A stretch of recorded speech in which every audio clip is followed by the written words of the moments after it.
Hello, Glowbusters. Yes, of course they're serious. You do? You have? No kidding. Uh-huh. Oh, they'll cure your globitis this week. Thank you. We got one!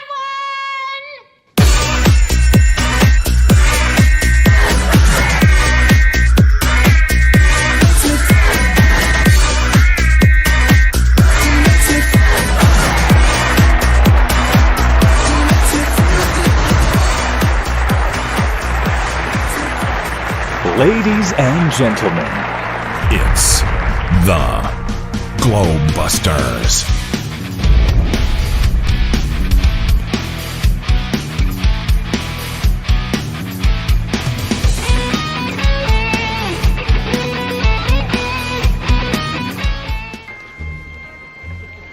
What are you supposed to be, some kind of a cosmonaut? No, we're exterminators. And now, here's your host.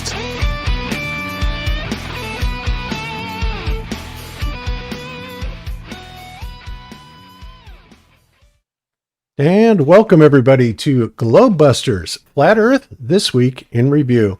I'm your host, Bob Xanadude60, and we are back with another show for you this week. After the amazing Flatoberfest, which, I know everybody's been talking about, but some people think that this was possibly one of the best ones ever. It was definitely full of happenings and lots of great stuff going on. So we had a really good time. I have to admit that.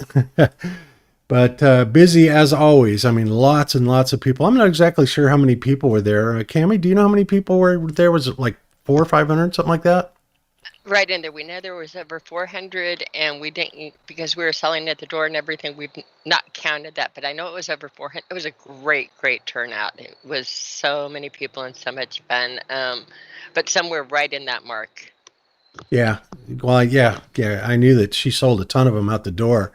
Lots of people there. So I don't know. I'm just going to call it 500 people because it easily looked that way.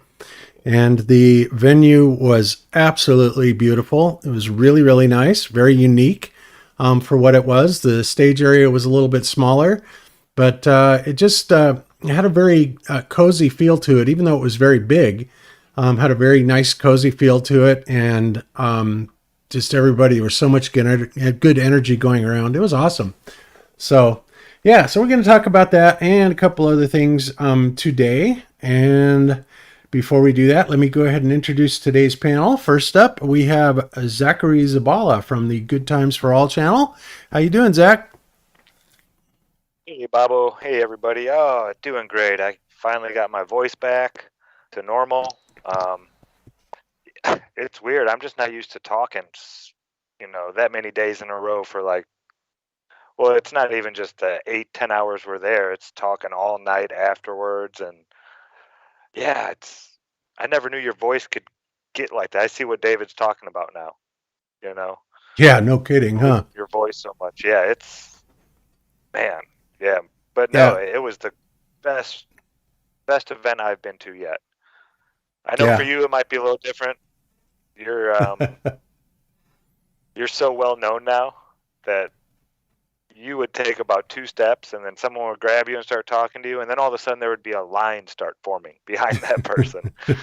So I could see how it was a little more hectic for you than other people, but a lot of new faces. So many new faces I had never seen before. Yep, lots of brand new people. Awesome. Yep, lots of brand new people. And it was awesome. It was really cool because it's just really cool to see so much new blood. I mean, you have all the old people that are still around. A lot of people watch the stream of it. Of course, they stream the majority of it on Rockfin. I think one part of it, the very first part of it, didn't get streamed on Rockfin for some reason, but I know that Karen B has it on YouTube. And so I think she'll probably transfer it over to Rockfin so we can see that. But all of the presentations are pretty much all there for the entire weekend that you can watch on Rockfin, which is cool. But you're right, Zach. I mean, it was crazy. I mean, I really do love and appreciate the fans, but it's like everybody has an idea and everybody has something they want to say, and it's really cool. But it's crazy because I'll just try and walk across a room, and so I'll walk up and somebody will come up to me and start talking to me, and then fortunately I have to stop, right? And then when other people see that I'm stopped there, they'll like kind of get in line, and then they're like 3, 4, 5, 6 people.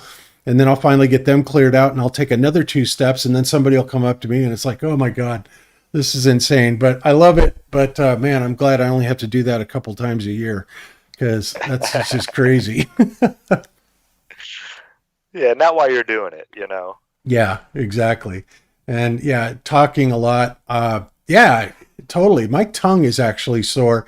Well, mostly because I have when I chipped my tooth a few weeks back, you know how you like when you get a sharp edge on your tooth and you keep playing with it, right?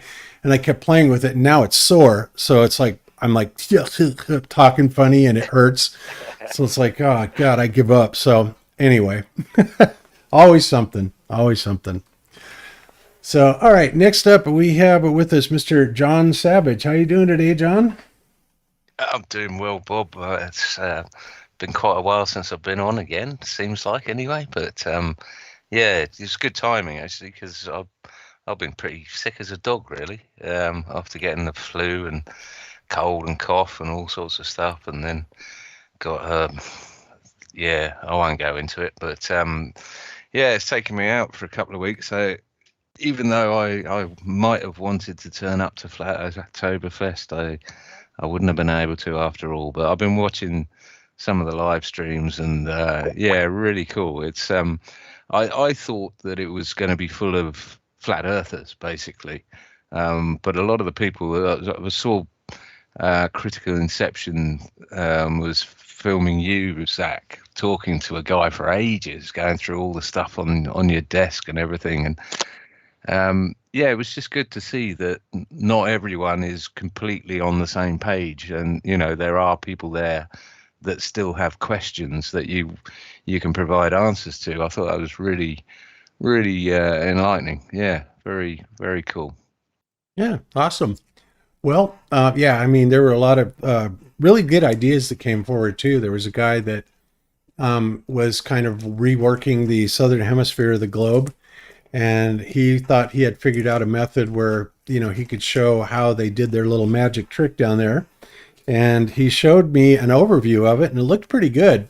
So he's going to send me the rest of it in detail. But it's really cool what people come up with. And this is exactly what I love to see, from people, because, they may not have a show that they talk on, or they may not make videos, but there are people out there that are definitely diligently thinking away about, this flat earth thing that we're on, and how it works. And they're just as obsessed with it as we are, if not more so in some cases. But so I really like hearing stuff like that. And, I welcome it. Anything that people want to send me, absolutely, I welcome it. And of course, I share it around. We do that all over, between all of us, really. We have several groups of us that, we have several different Skype groups, chat groups, Facebook groups, that we share all this stuff through. And it's amazing. The hive mind, I think Mark Sargent calls it, the internet hive mind. Nothing ever gets past it. It's pretty cool. No, I agree. I think I sort of dropped seeds. Well, I didn't drop seeds. I lectured my best mate for a whole evening about 2 years ago, and haven't spoken to him since really. But he came back to me a couple of weeks ago, and apparently TikTok has just exploded with flat earth stuff. He's getting all his information from TikTok, which I don't even look at. But really, yeah. So he was asking, mentioning all these things that he'd seen go past his, whatever it is, a feed on TikTok or whatever. But yeah, I just thought, you can't get away from it. Well, it's never going to go away. That's for sure. Even though they're trying their best to distract us. And, I have to admit, what they're distracting us with is definitely worth talking about because of the severity of it. And, it's always been a race. And I've said this since day one. of either people are going to wake up and see what's happening and see what the governments and the powers that run the world are actually doing, or they're not going to in time, and they're going to implement all these Orwellian laws and rules, and then they're going to have us basically corralled in to, where they've got the system essentially locked down. Now, one thing I will say that I am really happy to see is, even though you will never see it in any of the mainstream reporting, obviously, or the newspapers or anything like that, there are protests going on all over the world. I mean, millions and millions of people that are protesting and are letting their voice be heard and saying, no, you're not going to do this to us. It's not going to happen. And, the government is responding with its usual, bait and switch tactics and everything that they do. It's just crazy. And if you're awake and you're aware of it, it's amazing to watch. They are literally in desperation mode from what I can see at the moment. And like you say, there are millions of people out there. You got the police joining with the public in Italy. Did you see the Mayo Clinic? They're going to sack everyone unvaccinated there, and 8,000 employees. Wow. 8,000 employees in the Mayo Clinic are basically up for termination if they don't take the vax. So, that should tell all these people a lot. Right there. That these people are refusing to take it and losing these prestigious positions at this clinic. I mean, that should say it all to anybody who's questioning, well, why don't you just go get the vax? What's the big deal? Yeah, and the High Court in New Zealand, I don't know if you heard this, that they ruled that the mandatory vax is unlawful. Basically, simply, not human rights or anything along those lines. It was simply on the question of, is it an experimental therapy? And it was deemed that it was, because it wouldn't be complete until 2023. And on that basis, it violates the Nuremberg Code and numerous other things as being an experimental treatment in air quotes. But that's a big one. The High Court or the Supreme Court in New Zealand. Yeah, exactly. Well, like I said, people are actually figuring out what it actually is without me, coming right out and saying it. And if they haven't got it completely figured out to the severity that a lot of us have, they're definitely understanding that the powers that be are acting so squirrely over it. Firing people, making it mandatory, changing rules, blocking out thousands of physicians with their opinions. It's crazy. It's absolutely unprecedented.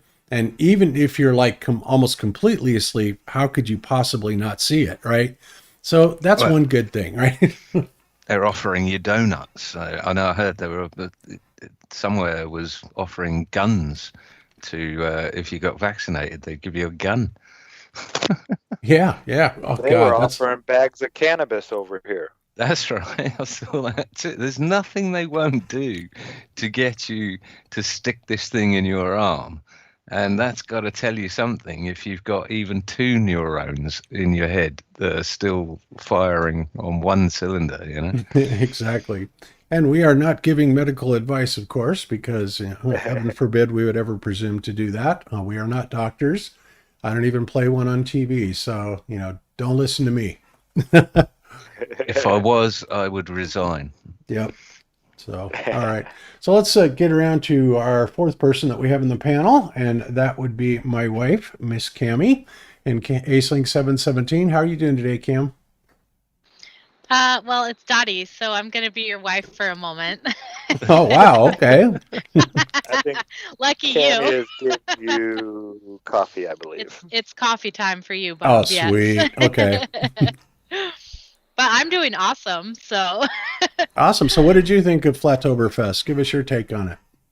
Oh, I thought it was wonderful. So I've been to Flatoberfest last year, Solar Return, and then Flatoberfest this year. And yeah, I mean, knowing all the people and then meeting so many new ones, it's just every conference is its own thing, you never really know what to expect, but it was such a good time, and I'm just so glad that you guys let me stay with you for this last week. It's been just wonderful being here and just feeling like I'm like part of the family over here in South Carolina. And but yeah, the conference was just it was so good. I mean, really just I can't complain about anything. And yeah, it's just really the best tribe that we could ever have.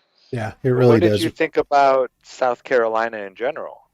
Walking around Spartanburg compared to walking around, is it the It Seattle. Seattle area? is, yeah, I'm up in Seattle area. It is so different. It's still about 99% people wearing masks in Washington, and so down here you'll see a few people, but not anything like back at home. And we went and did activism on Monday, and so we were down in the courtyard area by the hotel, and we had quite a few people out there just having lunch and kind of listening. And the authorities tried to make us leave, but we wouldn't. And then we went down. We like half the group went down to a college nearby, and that was absolutely one of the most fun days of this whole trip, because we had about 20 flat earthers there, and we ended up with about 50 students around us, and they were all very engaged, asking wonderful questions. We gave them flyers and Dave's frisbees for his app, and they were very interested in what we were saying. And eventually the school got us to leave, but yeah, not before we talked to the kids for at least an hour. So it was really Yeah. wonderful. Yeah, I got to give a huge hats off to the activists. I mean, my God, you guys were absolutely incredible. Just Jack, Critical Inception, Authentic Intent. Oh, geez, just all of you guys that were out there doing that. Dottie, you were with them. It was incredible, and of course, Witsit was out there doing it as well, and he was here singing his songs, and it was really good to see Austin. But and he's actually still here in Spartanburg, so we're still going to hook up. He's going to be here for a few more days, which is nice. So we're still going to get to spend some time together. But yeah, you activists were absolutely amazing, and of course, even the police. I was amazed at how well. I think it was Authentic Intent that handled the police when the Spartanburg cops, came up and was, saying, "Well, yeah, trying to get you guys to leave," and basically they realized they didn't have any right to, right? And you just have to stand firm your ground and know your rights and know your legality. And they will try and bully you off, but if you know that you're right, they will eventually acquiesce because they know there's nothing they can do. Well, yeah, all they can do is lie to you to try to get you to believe them. They can't, if you're not breaking the law, they can't make you. They know that now they know they'll get sued. Back in the day, they might have a few years ago. There's still probably a few cops out there that aren't aware of First Amendment audits and your First Amendment rights. But yeah, I mean, most cops are being told this now because of all the money that's being paid out to these people for suing, that, hey, you can't arrest them on a whim anymore. You have to have, a crime involved. And if you're not committing a crime, yeah, you just hold your ground. They're going to tell you have to leave. And you just say, well, no, Right. I'm on And public property and no, I'm not leaving. And yeah, they will. what They'll walk happened. away. That's what happened in the courtyard. Is shortly after we got there, one of the cops came up and told us that we had to leave, and he he claimed that there was some ordinance that prevented us from being there, and Austin was asking him to read that for everybody to hear, and he refused to do it.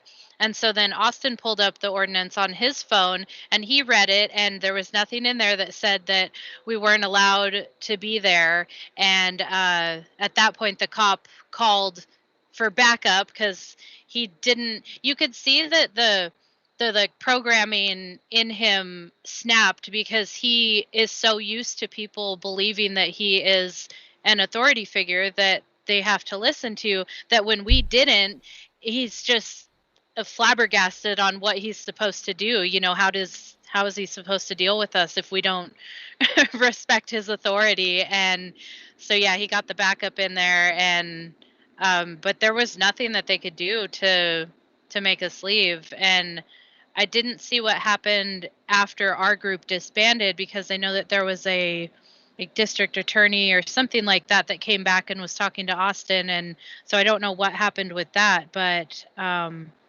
yeah, they really don't know how to handle it when you don't listen to them. Yep. Well, or actually, you are listening to them and you're telling them that they're wrong. So, yeah, that's even like, worse.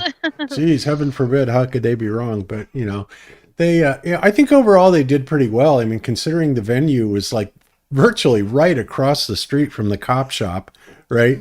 I mean, the Spartanburg PD was right there on that corner. And that kind of blew me away. That was right there. And of course, everybody's out there, you know, getting high, and you can, you know, it smells pretty dank all around there, and they didn't seem to bother anybody about it. They just kind of. We were across from the police station. Yeah. Like the police station was right across the street, and there's people standing on that street. Is it not legal in? No. Oh, I didn't know that. Well, there are certain types of cannabis that are, but not the kind that has anything that'll make you high. Just the regular, I don't know, like the medicinal type of stuff. CBD medicinal, yeah. Yeah, cannabinoid medicinal, whatever it is. That's legal here, but not the normal stuff. Wow, they'd have SWAT teamed us over here in the UK, I tell you. You know what's funny though is they don't have any way to tell the difference. Any easy test that they can do on site that they can tell the difference whether or not it has that THC in it or not, which I can't believe. But no, I've heard it so many times. That's hard. It's just crazy. But they still insist that you can have a mandatory, I think it's cocaine and cannabis test if you get pulled over in a car in the UK. Yeah. Wow. Yeah, it's like, you know, they might as well test you for COVID. You know, it's about as useful. Yeah, might as well. So, yeah, anyway. So, yeah, that went really well. And, boy, there was just tons of stuff to do. People were going around and they went to the racetrack. They were racing these little kind of go-kart racers, which looked pretty cool. And did anybody go bowling? I didn't even go down to the bowling alley. I didn't either, and I wanted to go bowling. I never had time to. It's like, man, like I said, I couldn't walk 2 feet.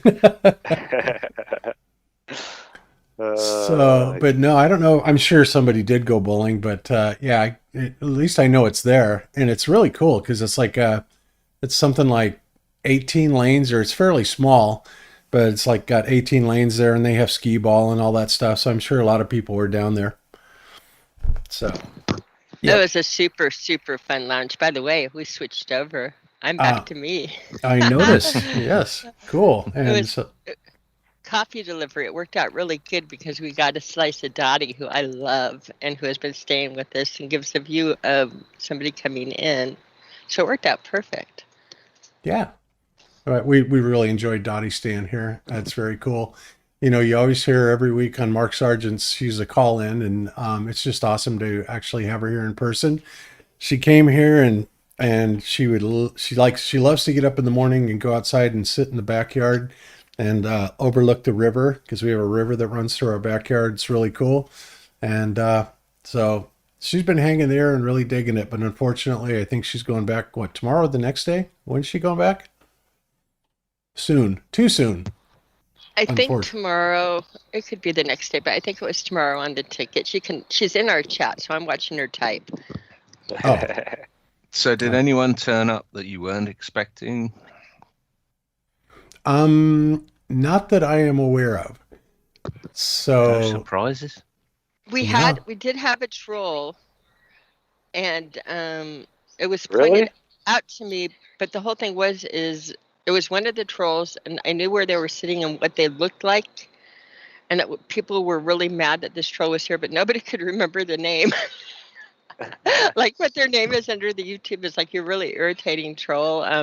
So I'm sure we'll find footage from somebody that was trolling, but I don't watch I'm looking at him. I know exactly what he looks like, but I don't watch like the modern debate channels or I mean, I don't know any of these people. So I No, wasn't the right. person to put the name on it.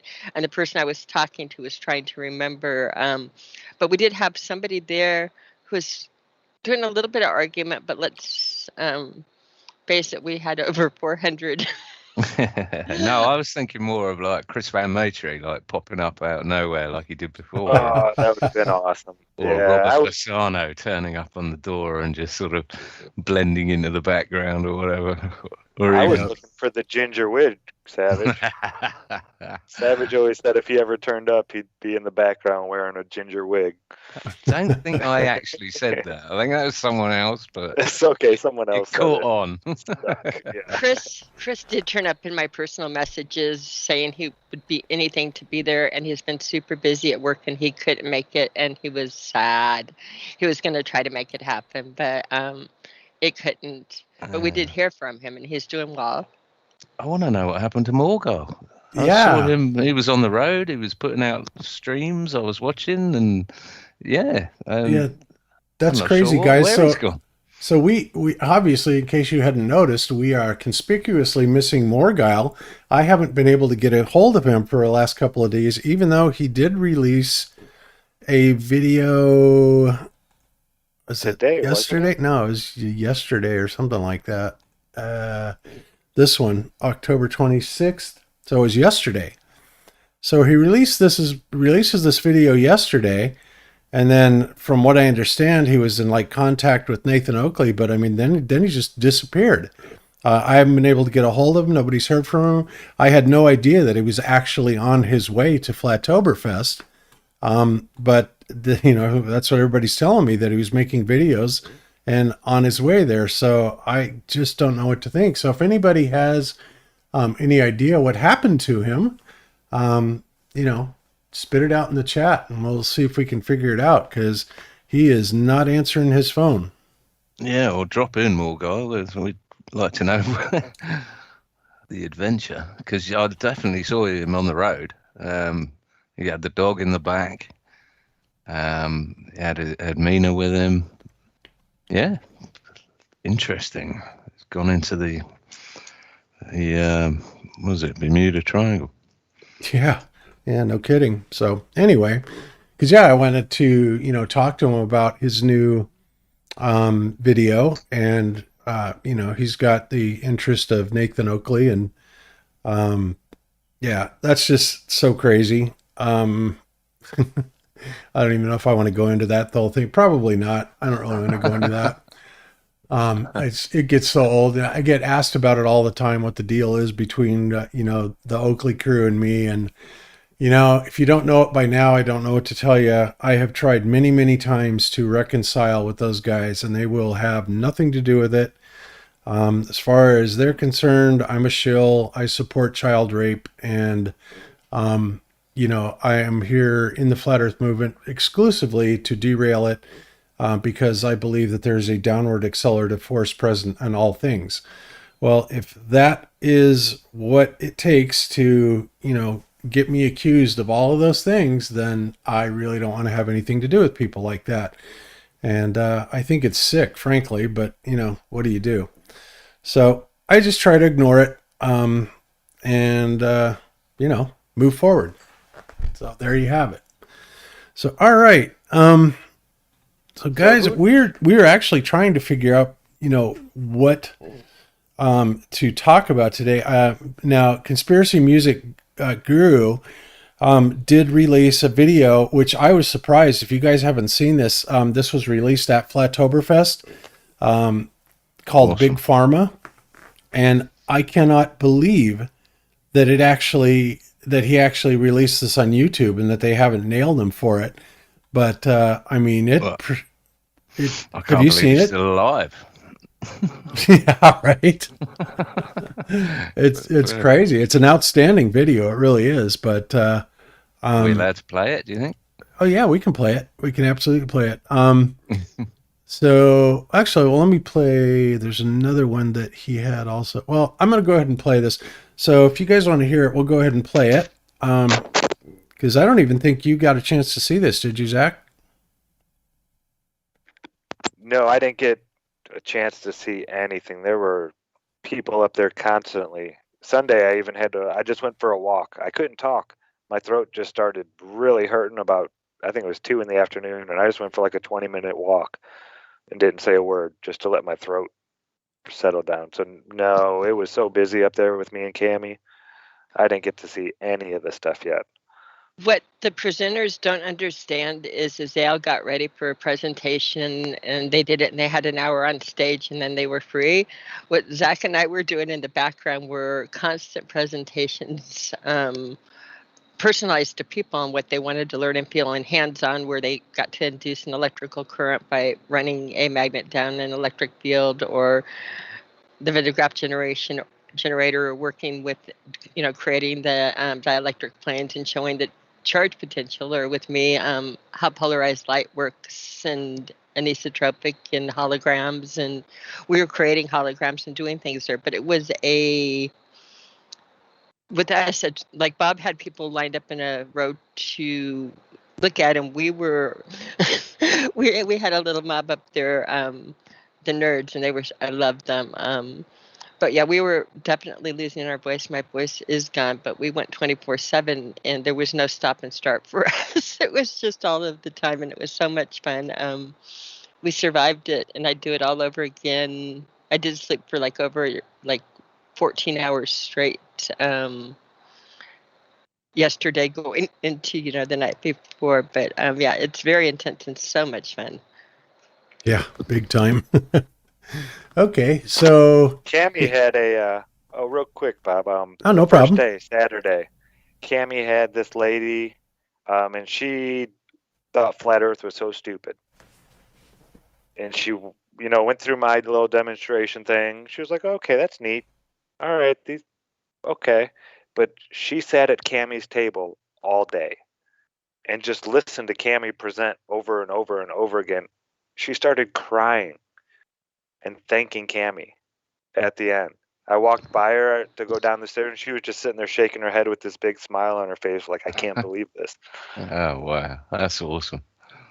Yeah, Wow. So yeah, Cami definitely touched some people for sure. People that weren't there as flat earthers, but left as a flat earther.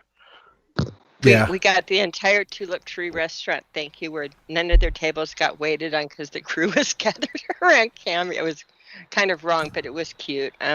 They were great, but they thought it was silly, and we have a lot more people looking into Flat Earth because of these conferences, the way that we are all interacting. And I have to say kudos to how many great people showed up and didn't call people globetards and didn't call people stupid, but instead, when people are like, how can you believe that? Isn't that dumb? We're like, yeah, I get that. That's exactly what I thought. But if you just did a thought experiment and changed it around a little bit, that right now, lose all your preconceptions of shape and think that it's flat because that's what it looked like. Now be an adult with what you've learned about real physics and real life, and tell me, how does that water stick onto, just let all of that stuff go and take what you really, really understand and reapply it. They started saying, holy crap, when you piece it one by one. We had a whole bunch of people very intrigued. Thank you for the other people that helped me do the demonstration for the entire crew of the Tulip Tree restaurant. But we got in a friendly manner, the entire restaurant, all the customers and all the crew, like saying, that is so cool. And there's nothing that feels better than that. I think we made a difference. Oh yeah, definitely. I mean, like I said, the activists were beyond belief. We captured so many people's attention, and so many more people are, beginning to open up to it. And I think because it's becoming familiar with them, and that combined with all the other crazy stuff that's going on in the world, people are just kind of going, wow, what the hell is happening? Maybe there is something to this flat earth stuff. And people are actually stopping and listening and interacting and then asking intelligent questions. And it really did my heart a lot of good to watch the college students interact with like Just Jack and Critical Inception and Authentic Intent and all those guys. That was just fabulous, to watch that, because they were truly engaged. And I have a feeling that they're going to continue forward with the research.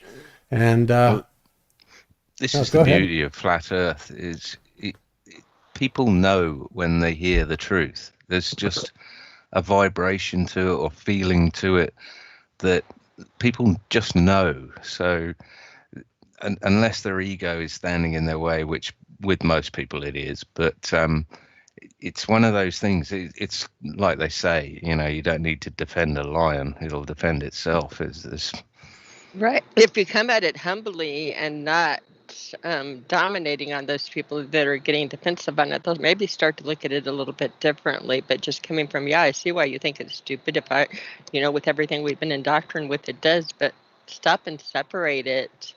Yeah. People are smart. People are really, that is something, groups of people are stupid, but people, when you're sitting down and talk to them, they're fantastically smart, bright, and awake. And kudos to my hometown of Spartanburg, South Carolina. I am so proud of this group. If you guys saw the pictures of our downtown area and all of the people eating at the things, we don't have masks. We have people hugging. This is normal. A normal place to be. It's a lovely, I'm really proud of my town and how open-minded people were. I heard so many people saying that they were looking to move to this area now. Once they came here and saw that there is a place where it's not a bunch of zombies walking around doing the fluoride shuffle, they couldn't believe it. They didn't think that a place like that existed anymore. Yeah. I have to tell you guys, it was weird how we wound up here, because honestly, I really had no idea why we came here.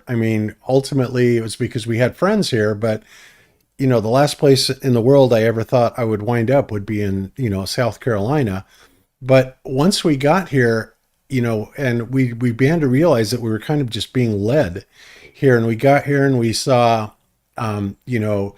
politically, it's an environment where the federal government is not well liked. The state government rejects much of what the federal government tries to impose. Our governor is a rock star. He's actually really cool. I'm amazed. I never thought I would say that about any politician, but he is very pro. Well, if they want to take the vax, let them. If not, that's okay too. We're not going to force it, and they don't. And they also, basically make everybody a member of the state militia. So if you come here and you have assault rifles and stuff like that, people go around with their guns, wearing them in plain sight. They're really, people love their guns down here. And it's really quite awesome. I'd be heading. Yeah. It's definitely where I'd be heading if I was ever to venture or get out of the prison island of UK. Yeah, it really is. Our governor, his stance is that, again, things should be decided, not even at the government level, but at the business level, that if you want to enforce masks, that's a business state, not a state, not a that. We're not allowed to have mandates at any level other than local here, because he says, as far as mandates go, vaxes and mandates, he will fight against them to the gates of hell. That's not his decision to make. It's people's decisions, not governments. And the fact that we have a government that says he's going to defend people's rights to the gates of hell, I like that. Yeah. Well, I hope he's got people watching his back, is all I can say. Yeah, exactly. Yeah, I've said that too, because people like that don't usually last long. Something happens to them, right? So that's pretty crazy. But yeah, I know Dave Weiss is looking at coming down here. Because the East Coast is definitely not where you want to be these days. And the West Coast, California, nowhere on the West Coast, really. Oregon, Seattle, really bad places. How far inland east are you from the coast? We're a couple 100 miles, 200-300 miles. Right, 4 hours, 3 to 4 hours. And the hurricanes don't hit us. We get the remnants, but it's not we're not on the coast. We're up at 800 or 900 feet. I'm thinking more of plummeting Canary Islands and things like that. I've heard about that too. And in fact, I saw this thing yesterday. Did you see the video? Yeah. Yeah, the video where, they're talking about how it looks like the Canary Islands are actually being fed this energy, and it's, it wouldn't surprise me if they're hitting it with some sort of an ELF harp wave to try and, get it to go on. And they're saying that basically if it does explode, with the one of those super volcano type explosions, that it could literally create a tsunami that could wipe out the east coast of the United States. Now, obviously, I look at that two ways. One, it is erupting, and I would hope not, but I also realize that there's a lot of fear mongering going on, and that would be, absolutely insane for that to happen. So I hope it doesn't, but it is something that people are looking at. It's like they have been looking at this for years. Though I remember Alex Jones talking about this, 15 years ago. That's what I was telling you, Bob, about it. That this isn't a new. Yeah, they've been talking about it for as long as I remember it, being able to do it and making that happen. I'm calling it fear factoring right now. I really am. Yeah, I think bullshit. so. But I mean, answer me. I mean, here's a remedial question, probably. So if you're in a lake or whatever, and you drop a big boulder in at the side of the lake, and it creates. I mean, the biggest waves are going to be in the immediate vicinity of that boulder, right? And then they're going to diminish as they go across the lake. I mean, they're talking 50 to 100 meter waves, this enormous tsunami that's going to hit the east coast of America. Wouldn't it have to start off being like 1,000 meter wave, like a kilometer high wave? No, it actually picks up most of its momentum in the middle because the wave is really stretched out. You say it's a very long, low frequency wave.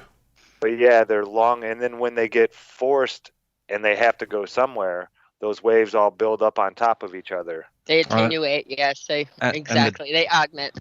And the depth of the ocean floor, I presume, would exacerbate the size of those waves. Yeah, and if it's being fed by scalar waves, then you have to kind of look at the way that scalar waves work. And I guess the best example, for scalar waves would be to look at a set of dominoes, right? And let's say we have a line of dominoes, and every domino increases in height and size by about 25%. So you have a domino, that just starts out as like 2 inches, maybe that, not even that, 2 inches high, and you tip it over and it goes to the next one that's 2.5 inches high, and on and so forth. And by the time that you get, I don't know, to a couple hundred feet or whatever, maybe a few thousand feet, you are getting to a domino that could be 300 or 400 feet high, right? So that's the idea. So the initial energy topping it off is very small at the beginning, but then it grows by them feeding it with these resonant kind of punches, these resonant feeds, and it will actually cause those waves to grow bigger and bigger and bigger, kind of like the dominoes. And that's how scalar waves work. And as Ian Adams puts in the chat right now, he's right. When it hits the shallow water, that's where it really builds up. So when you get into the shallow is where your waves can really build up quickly. Hence surfing and I suppose. But yeah, looking at the seismic, when you zoom in on that little island, and the seismic eruptions are absolutely grid fashion.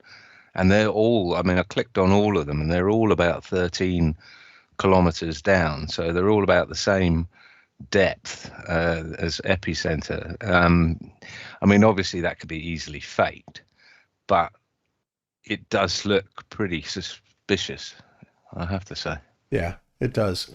So anyway, that's what they're talking about. That's what the buzz is. And, I think a lot of this stuff will probably just slide by and nothing will ever come out of it, because I think a lot of it is just fear mongering, but you never know. They absolutely do have the technology to do a lot of this stuff. And of course, we've seen what they've been able to do with these lasers up in the Pacific Northwest. And it's absolutely amazing because they'll sit there and they'll burn out entire home subdivisions and the trees are left intact. Absolutely mind-boggling. Yeah. And like I say, it's not as if they were literally threatening. It was in a threatening manner that they were talking about. In fact, I think someone one of the, was it, maybe Ben Fulford or the Illuminatis or the Samurais or whatever the hell they were on about. They were talking about this years ago, about setting off a nuclear detonation under Las Palmas or whatever in order to flood the East Coast, and it was being used by factions as an actual threat. I don't know if anyone remembers that. It's been a long time since I've looked at any of the Leo Zagami and the Ben Fulford and all of that sort of malarkey. It was a bit Q-esque by the time I left it, I think. Yeah, Benjamin Fulford, yeah. And Leo Dagan, yeah. Well, and those guys were all tied in with David Wilcock, and like I said, what I know about David Wilcock now is he's just an outright shill, point blank. Yeah. And that really breaks my heart. Yeah, it does. Yeah, Bob. Yeah, yes. I know that people are waiting for us to play this song, but before you play this song, can you put in the picture I dropped in the chat, the Skype chat? Because I wanted to just say the southeast corner of the world, what I like best about it. And if you show this picture, a picture says 1,000 words. Yeah. Right in your show chat. The one that says, the one with me and what's his name? Yes. Yep. Okay, let me screen share right. We'll screen share this one. Well, this no, I'll just send it over here. Here, let's just do it this way. There, you guys should be able to see it now. And it's on the screen for the people. What's really nice about this corner is I found another Bob. So if I ever get sick of my Bob, there's another Bob that lives right down the road. His name is Eric, but it makes it really easy. So Bob, if I ever get tired of you, there's Bob and not Bob. I'll just switch your name tags. But yeah, imagine not finding another Bob right here, just miles down the road. It was the bomb. I love Eric. He is one of our Kakalaki crew and helps put all of the conferences and stuff together. You met him at registration probably. Really wonderful guy. And he's not Bob, in case you guys don't know who's who. My Bob is on the left, and Eric, who's not Bob, is on the right. Yep, I'm wearing the black shirt, so. It's funny because I had to put my glasses on so he looked more like. He puts that on his name tag, not Bob. Not Bob. Maybe you can employ him, Bob, to field your questions as to walking across the room while you slip around the back. Yeah, no doubt.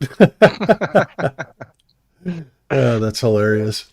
All right. Okay, guys. So yeah, guys, let's go ahead and play this video. I mean, what can they do except strike me for it? If they haven't taken it off of Alex's channel yet, then I don't know what they're going to do, but I suppose it's not really giving medical advice exactly.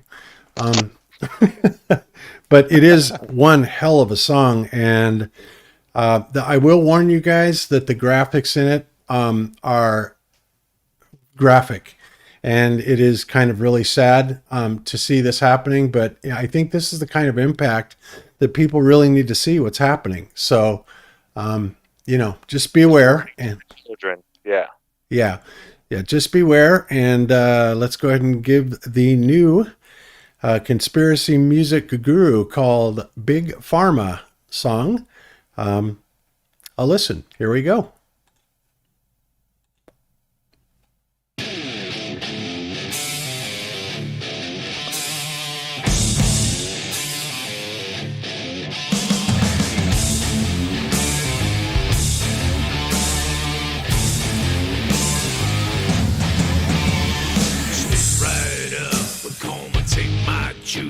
There's a deadly virus out on the loose. You best be scared, you best be protected. So roll up your sleeves and get your ass injected. Step right up and come and take my juice. They dropping like flies, don't you watch the news. If you don't take my juice tonight, you gonna get sick, you're gonna surely die. I don't mind if you big, I don't mind if you small.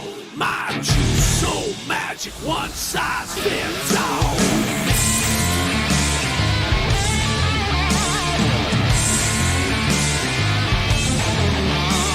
Step right up and come and take my juice. Another variant, another boost. close now. Don't you judge my history, and I take no liability. Yeah, step right up, come and take my juice. I want you healthy and your children too. My juice don't kill, that's a bunch of lies. If it happens to you, I'll censor your demise. I don't mind if you big, I don't mind if you small. My juice so magic, one size fits all.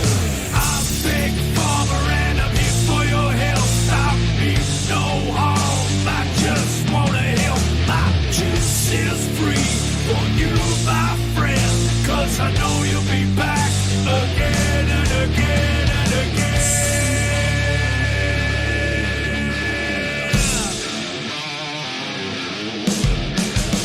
Step right up, come and take my juice. If you criticize, I'll silence you.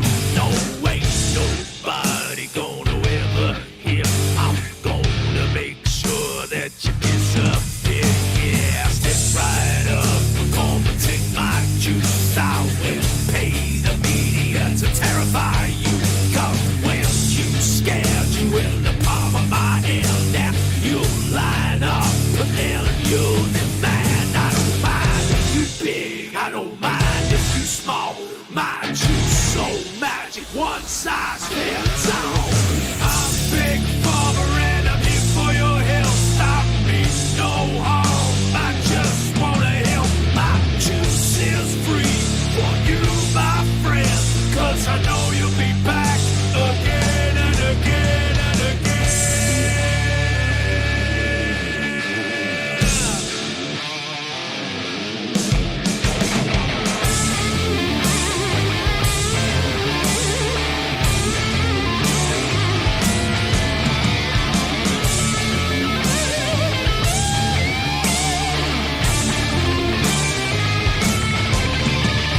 Step right up, come and take my juice. I'll shame and I'll blame if you simply refuse.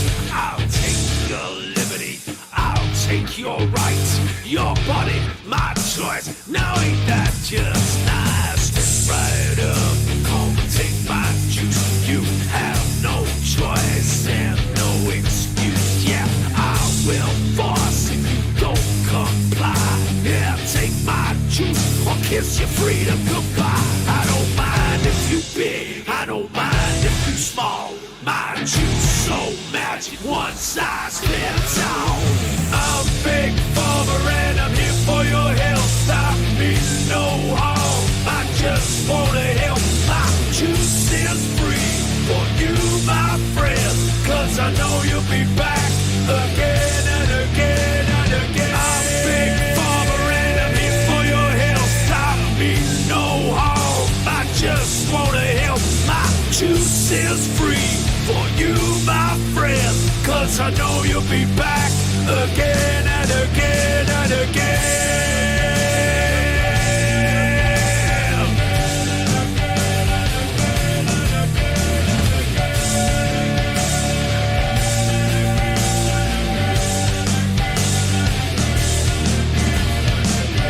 Do not be ensnared.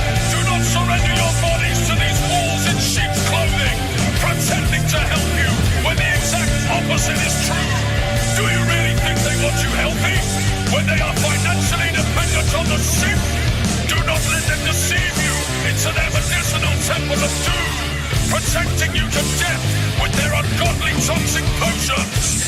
You are not their experiment. Resist. Do not comply. Rise up!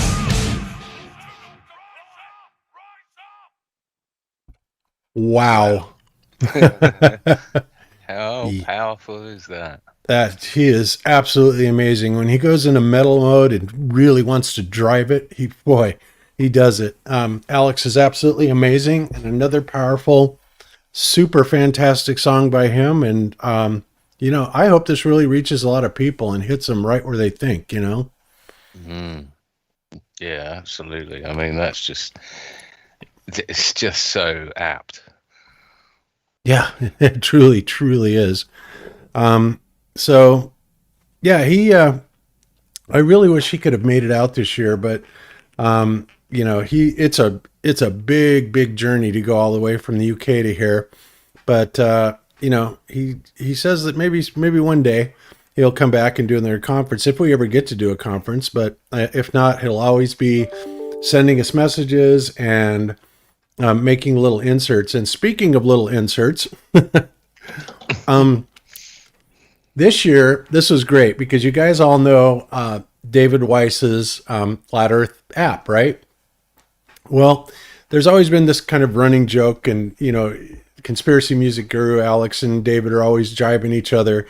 And it's funny to watch them go back and forth in the Globebusters chat. It's, you know, they're always giving each other shit and just, you know, it's always friendly, but it's just always funny, right? So, along with the videos that he sent over this year, he sent over a personal message that was to everybody at Flatoberfest. And we're going to play that here in a minute. But this was absolutely hilarious because he goes after Dave, and, you know, in a very good spirited way. But the guy is just so funny. He's so incredibly multi-talented. There just isn't anything he can't do. You know, he can play any style of music. He can sing any type of voice. He's an incredible carpenter, artist. I mean, man, the guy is just incredible. I really admire people like that. They have it all. They have all the abilities. His sense of humor is wicked good. I love it. Yeah. To say the least. He's a poly artist. Not necessarily a polymath, but a poly artist. And he doesn't have a big head at all about it. With all that talent and everything, he is a very humble person. You know, just quiet. Like, he sings and he's loud and his voices and everything, but when you talk to him, he's quiet. He's got an English accent. It blows your mind when you speak to him. Yeah, we had such a good time when he went to Denver. He actually, you know, came to Denver, and he came to our house when we were still living in Denver, and we hung out there for quite a while, and he signed a whole bunch of CDs and stuff, which I still have a bunch of those. I need to figure out what to do with those, because we still have a bunch of his CDs that he has signed. So maybe we'll have to come up with some sort of a little contest or something to give those away. But yeah, I think it'd be awesome. So let's get to this little message. This is really comical. It's only a couple minutes long, but I think you'll enjoy it because it's just damn funny. So here we go. Hey, what's going on, people? Flat Earth Man in the house. Hope you're having a great time over there in Flatoberland. I would have come over myself, but I heard that David Weiss is going to be there, and I can't stand that dude. I mean, what's he ever done for the community? Nothing. What's he done? Make an app? Didn't even make that himself. Got some guy in India to make it for him. And everyone's like, oh, David, look at all those blue dots on the map. You the man. Pathetic.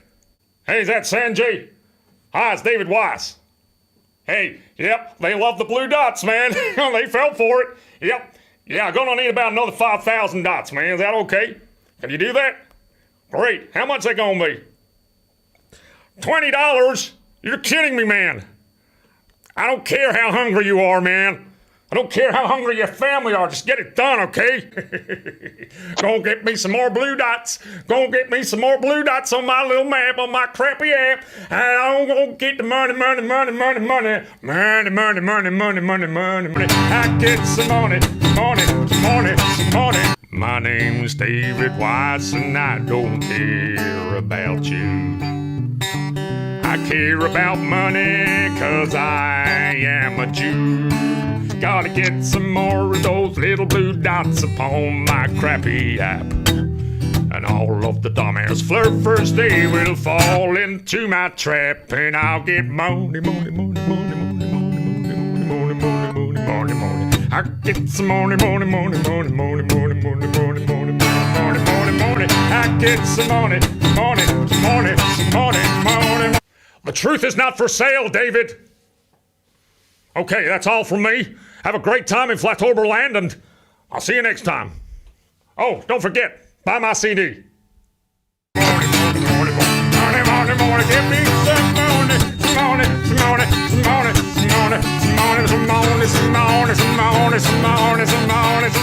gonna get me out of that money.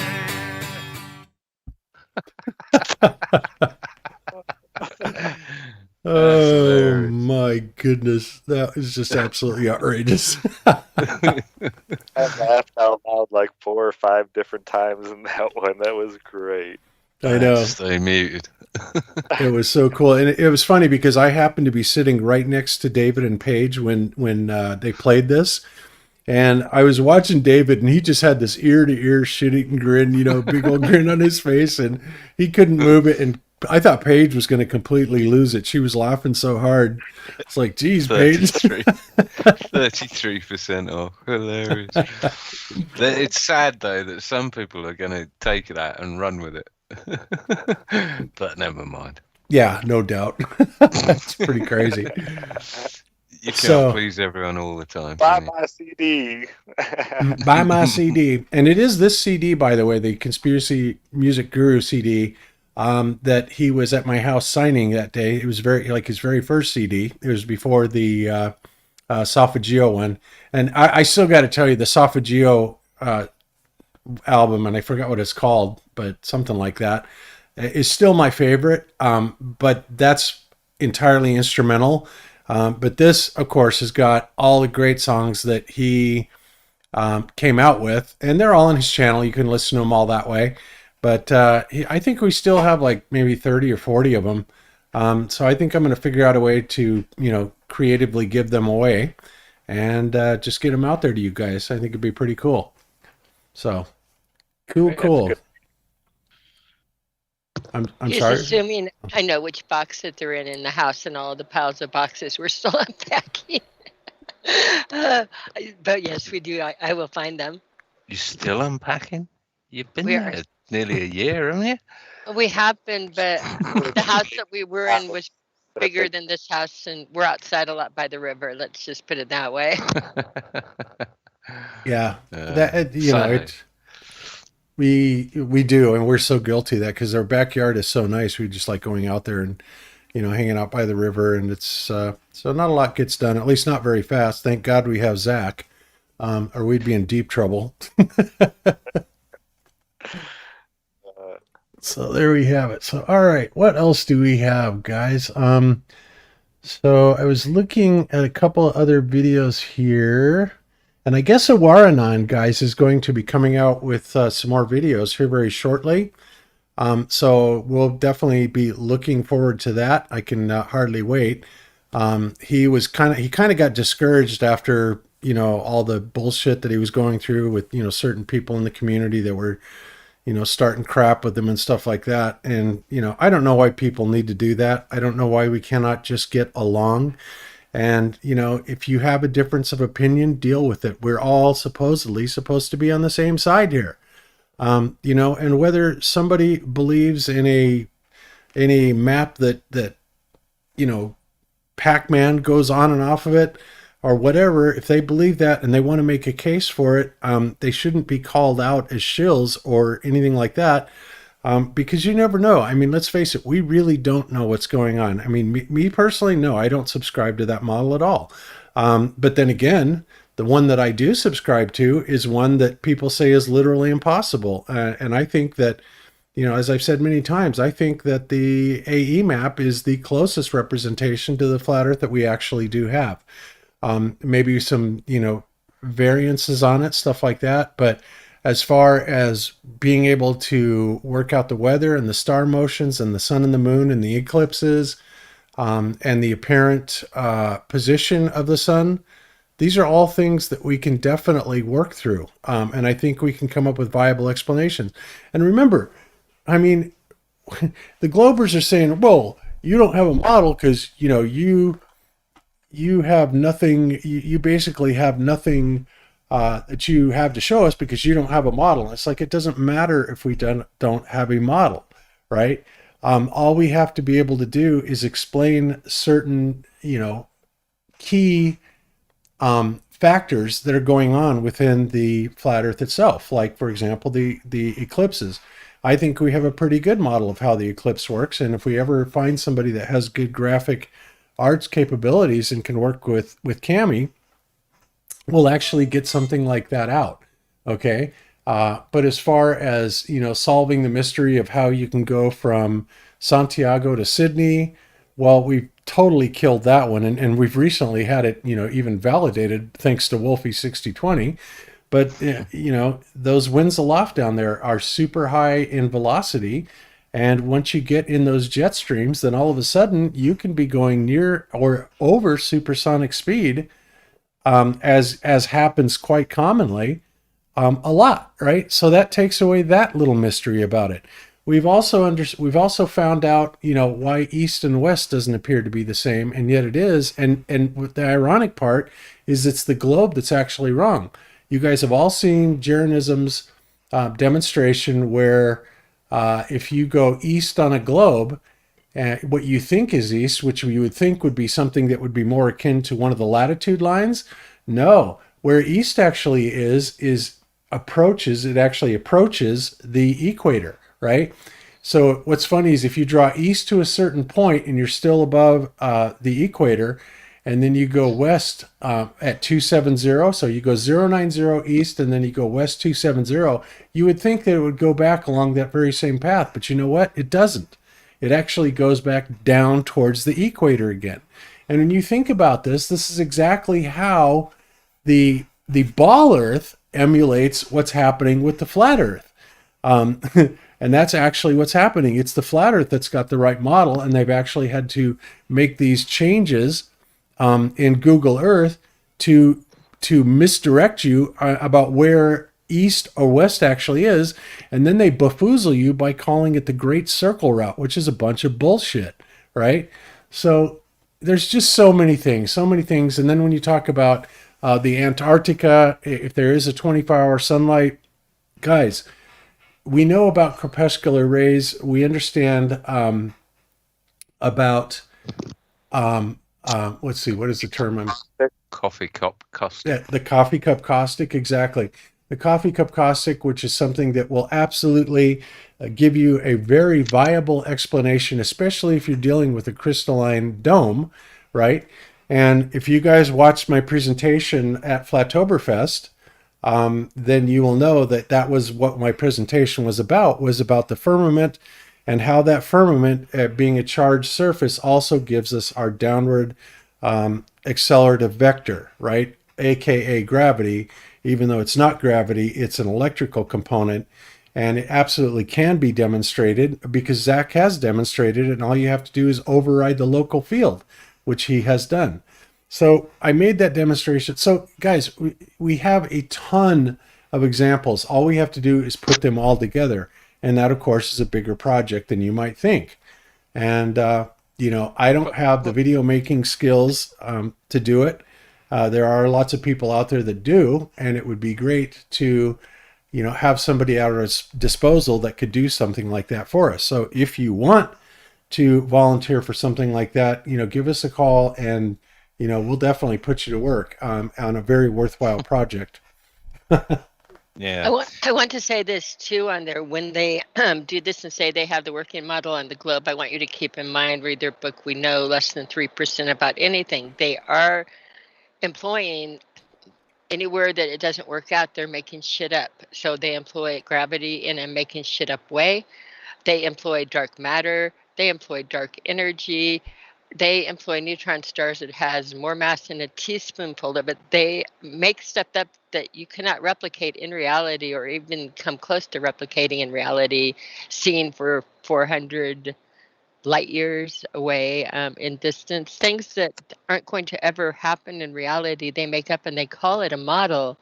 When you look at what's like people have been working on our model and putting it together right now, we have answers. When I say answers, we have realistic possibilities of how the eclipses can work, how all magnets could point to the center, how the pressure systems, we have different possibilities that we can't go out and touch, like on the star model. So we can't say that we know for sure this is it, but the fact that we're coming up with working possibilities that scale in reality, that answer all of these hard questions, and we're just 6 years into it, when they've had how long to back engineer and make, anytime they don't have an answer, the Lorentz contraction, please. That didn't answer.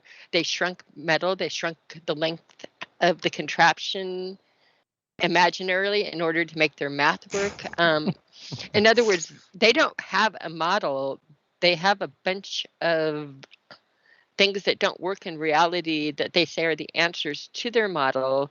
But when you piece it apart, none of the pieces work. At least as we're piecing things together, I can like replicate how the moon might phase perfectly naturally in time, and I can make it happen over and over again.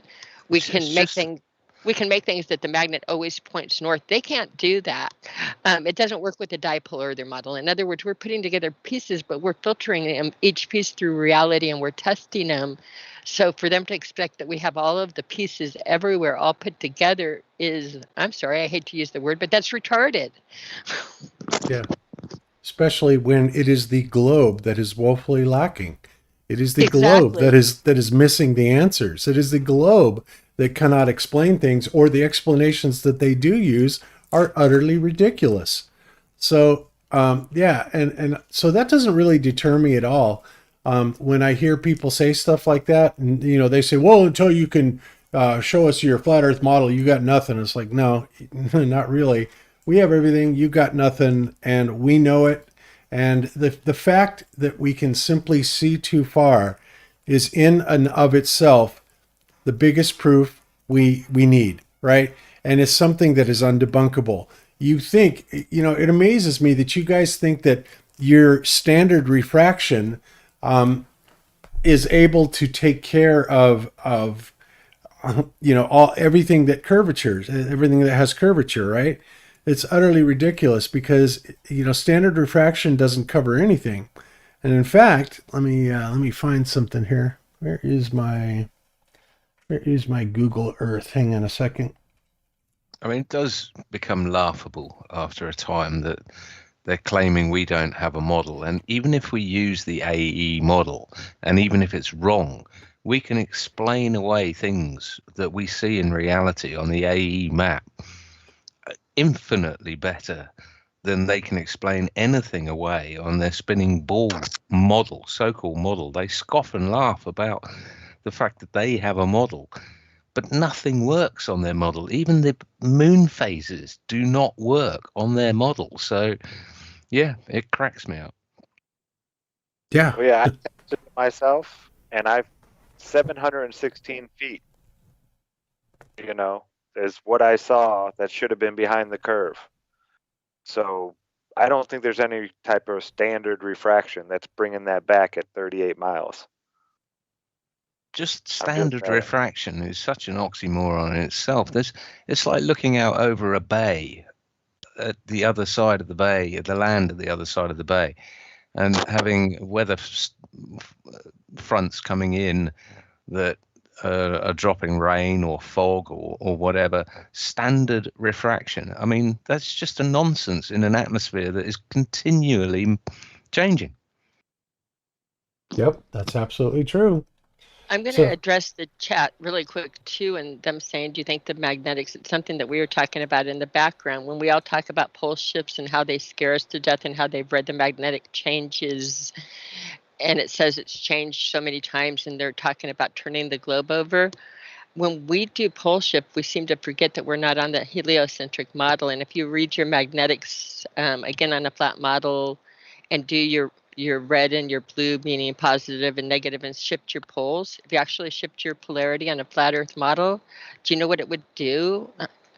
It would change just the rotation. It would mean that all of our rotations would go the other way around. So a pole shift would just mean that the sun and moon, instead of going from east to west, would go from west to east, and the winds and the different flow patterns we get would reverse in that direction. It's not at all what it would be on a spinning globe or in a heliocentric model. It's quite beautiful on ours. We can even on a spinning ball, wouldn't it be irrelevant because it's relative? Right. It doesn't matter what's exactly up, right. what's down, what's left, what's right. It would Exactly. make no difference. It would make no difference, and yet they fear porn you to Kingdom Kong about if pole shifts and it's going to turn the Earth. And it's like, no, that's not. If you take a dipole or a magnet, you can switch the polarity of it really easily just by with an electric current or a stronger magnet to pull and shift the alignment. But it happens all the time. It's when you see the compass needle that's pointing exactly to the wrong where the red side gets there, it just means that compass got stored next to a strong magnet. It happens to my compasses all the time where the polarity gets shifted on the needle. It's not a hard occurrence. All it does is it shifts the magnetics, but it won't throw us all up and around, or it won't rotate the globe or do any of those things. So if they read a magnetic change, a shift in the magnetics would, on a flat model, be a whole different ball game in reality than what it would be in that helio. And it's so hard to get out of thinking in that model.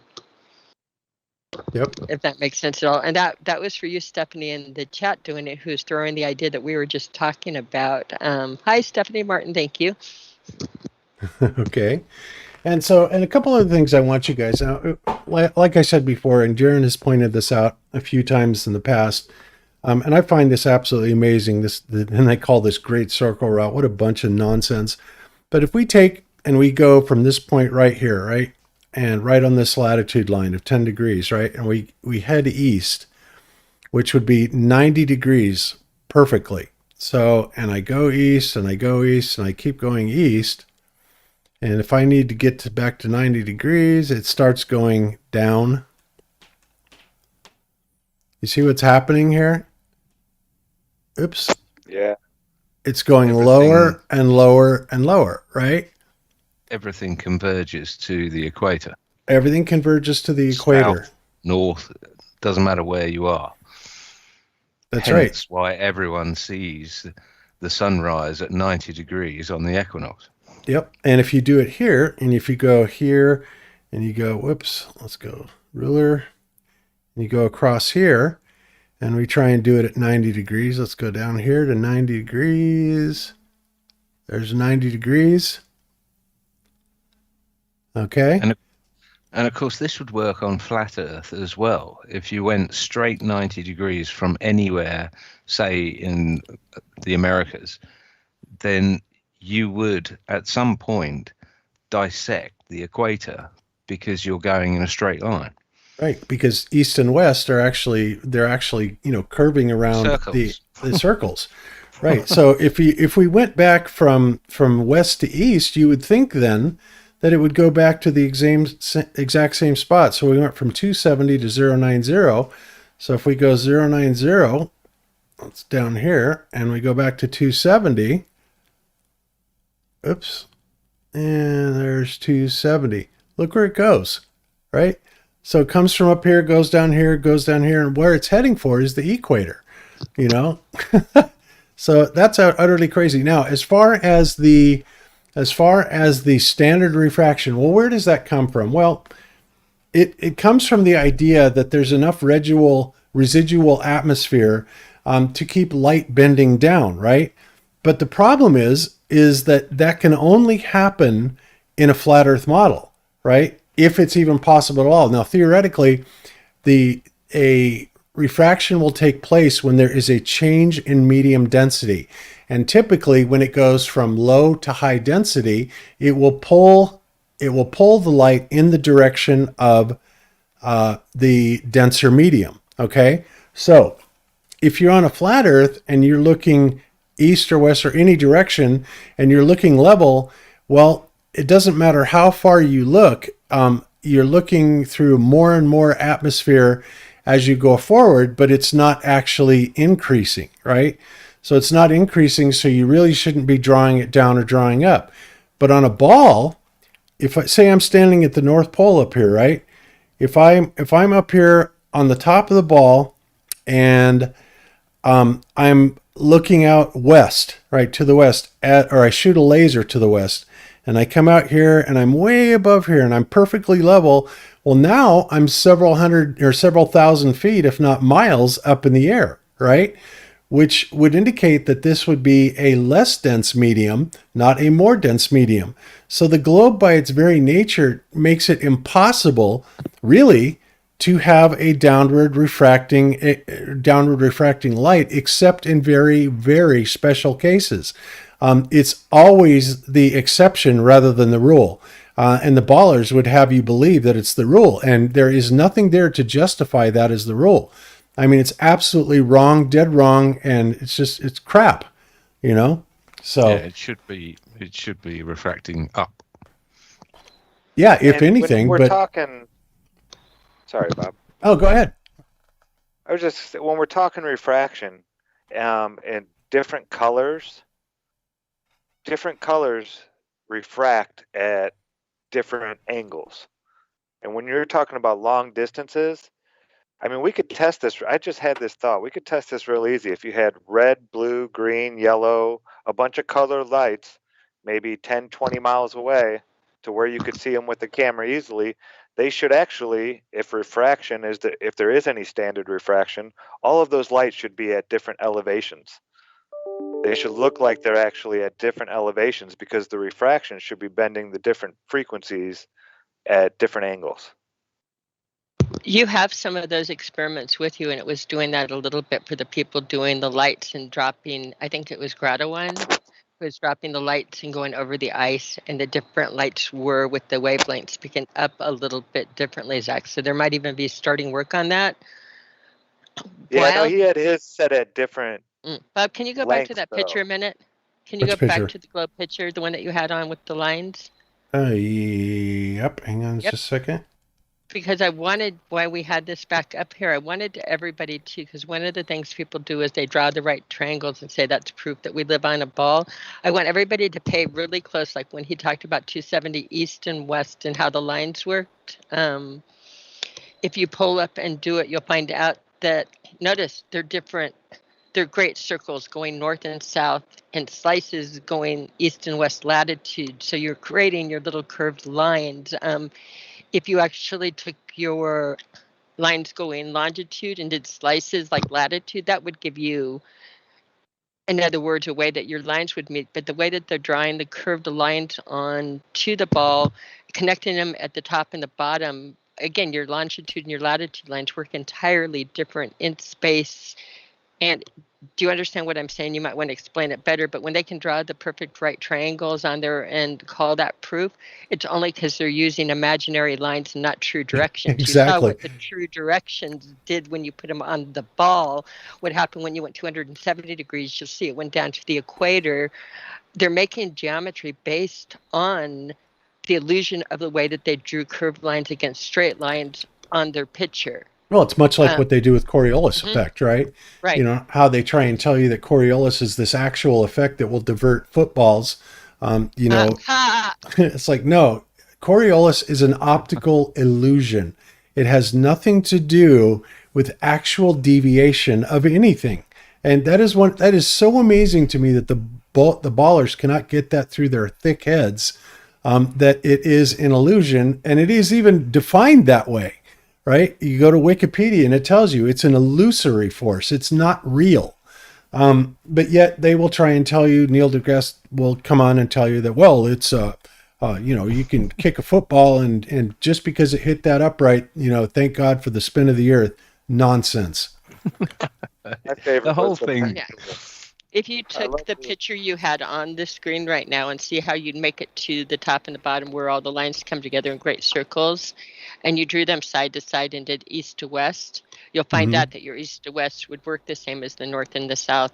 And again, all of your lines would meet at the equator, just like they meet at the tip here.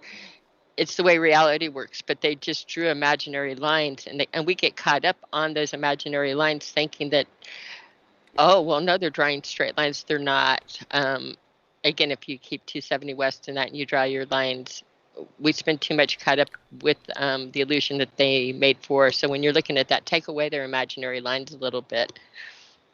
That's Right. just what they are, is not real. Yeah, imaginary line. Of course, everything with the globe is imaginary. They deal in relatives, right? Relative this, relative that. It's like, it's so stupid. They'll try and tell you that nothing is really moving. Nothing is really sitting still because everything is relative to each other. All that is a way of obfuscating and confusing the crap out of people. because obviously there is absolute motion, but because of the fact that nobody in the history of mankind has ever been able to detect the motion of Earth, not even me, guys, sorry to disappoint you. Thanks, Bob. Yeah, thanks, Bob. It's just utterly ridiculous. So what they have to do is come up and tell you that, well, it's because it's all relative. That's why. Whenever we're looking at a sphere or anything they depict as this blue marble in space, all you're seeing is reverse engineering of reality, which is a stationary flat plane. It's just reverse engineering, and not brilliant reverse engineering at that, because no, not at all. It doesn't answer so many questions it gets wrong. Yeah, like another example that they reverse engineered that they did a shitty job at is the Selenelian eclipse, right? So you've got the Selenelian eclipse. Well, how do they explain that? Well, they say that because the atmosphere is up there, what it's doing is it's refracting the sun and the moonlight's position down 5 degrees, and therefore it then allows the eclipse to take place. But the problem is that the eclipse should be taking place from left to right, and instead, when you actually look at a Selenelian eclipse, it takes place from top to bottom. Well, how the hell do you explain that in an azimuthal-based eclipse? You can't. And it's like everything that they can't explain. They have to resort to fairy dust, like refraction, diffraction, and rising up and lowering. For anyone who's a Selenenian, I always call it a Celine Dion or whatever. Celine Dion. But it's when you've got the sun and the moon above the horizon at the same time and an eclipse is taking place. It's a lunar eclipse, isn't it? Mm-hmm. It's Selenium. It's been recorded over 55 times from the Royal Observatory. It's on YouTube. Yeah. Yeah, it's actually on YouTube. Poor We've had bloke. flat earthers record it. I feel sorry for that bloke who did that film. He was just so dumbfounded. He was trying to explain it to his girlfriend, and he's sitting there with a big hoodie on, and yeah, it's hilarious. He's like, wait a minute, what's wrong with this? Isn't that weird? I'm sure there must be an answer for that. I'll just go and look it up on Snopes. Yep. And, and Zach, you were talking about, the 2017 eclipse, and we'll talk about that for sure. But, we went and we saw that. We went to a place out in Nebraska where it was absolutely 100% in the path of totality. And so we camped out there for a few days, and we actually launched a balloon during the time of the eclipse. And it was absolutely amazing. And some of the things that we saw that didn't jive with what you would have thought would have been happening in a heliocentric type of eclipse, even for then, was that when it went dark, when it finally hit totality, the temperature dropped like 10, 15 degrees instantly. And that was really bizarre because, that doesn't happen that way when the sun goes down. It doesn't go down like that rapidly or anything like that. And the other thing is we could see the stars come out, and we were looking up at the sun. And if we were in a part of the earth that was in absolute darkness, which we were because it was pitch black outside, we should have been able to see Earthshine with our naked eye. We should have been able to see Earthshine shining off the moon. What is Earthshine? Well, Earthshine is you still have the sun that is shining on 99.95% of the rest of the Earth, which has an incredibly high albedo because of the oceans, right? So it's reflecting damn near as much sunlight back as is hitting it, right? And remember, think about this for a second, guys. If the sun is getting to Saturn, right? And it's like, 1/100th the relative size, from Saturn's point of view, and is 10 times dimmer, right? How are we able to see it here 1 billion miles away when our sun is, going through an eclipse and we have 99% of the Earth's light shining back onto the moon, and we can see absolutely no moon. The moon should be lighting up, right? We should be seeing that, and we didn't see it at all. And we tried to, you can see people that actually do this, that will sit there and say, oh yeah, we worked for hours. In fact, we even had Soundly come on with his phony baloney, capture. And he said, oh yeah, it took me hours and hours and hours to do this. So I said, oh really? Let me check them out. So while we were on air, right, if you guys remember, I took those pictures, and I think it was like 5 minutes, and it took me like 5 minutes to bring the light out, right? And it was so obvious. Then Mike Helmick got a hold of it, and he goes, what they've done is they've embedded the moon image into the green channel, right? So, I mean, why do they need to do stuff like that if it's all legit? And the reason is because it isn't legit.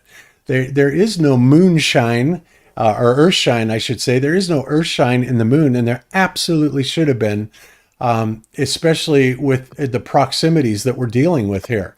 The moon is a quarter the size of the Earth, and not very far away, relatively speaking, and therefore we should have seen, as the moon was approaching, going across the sun, we should have seen it lit up very, very well. But what did we see? We didn't see jack except black.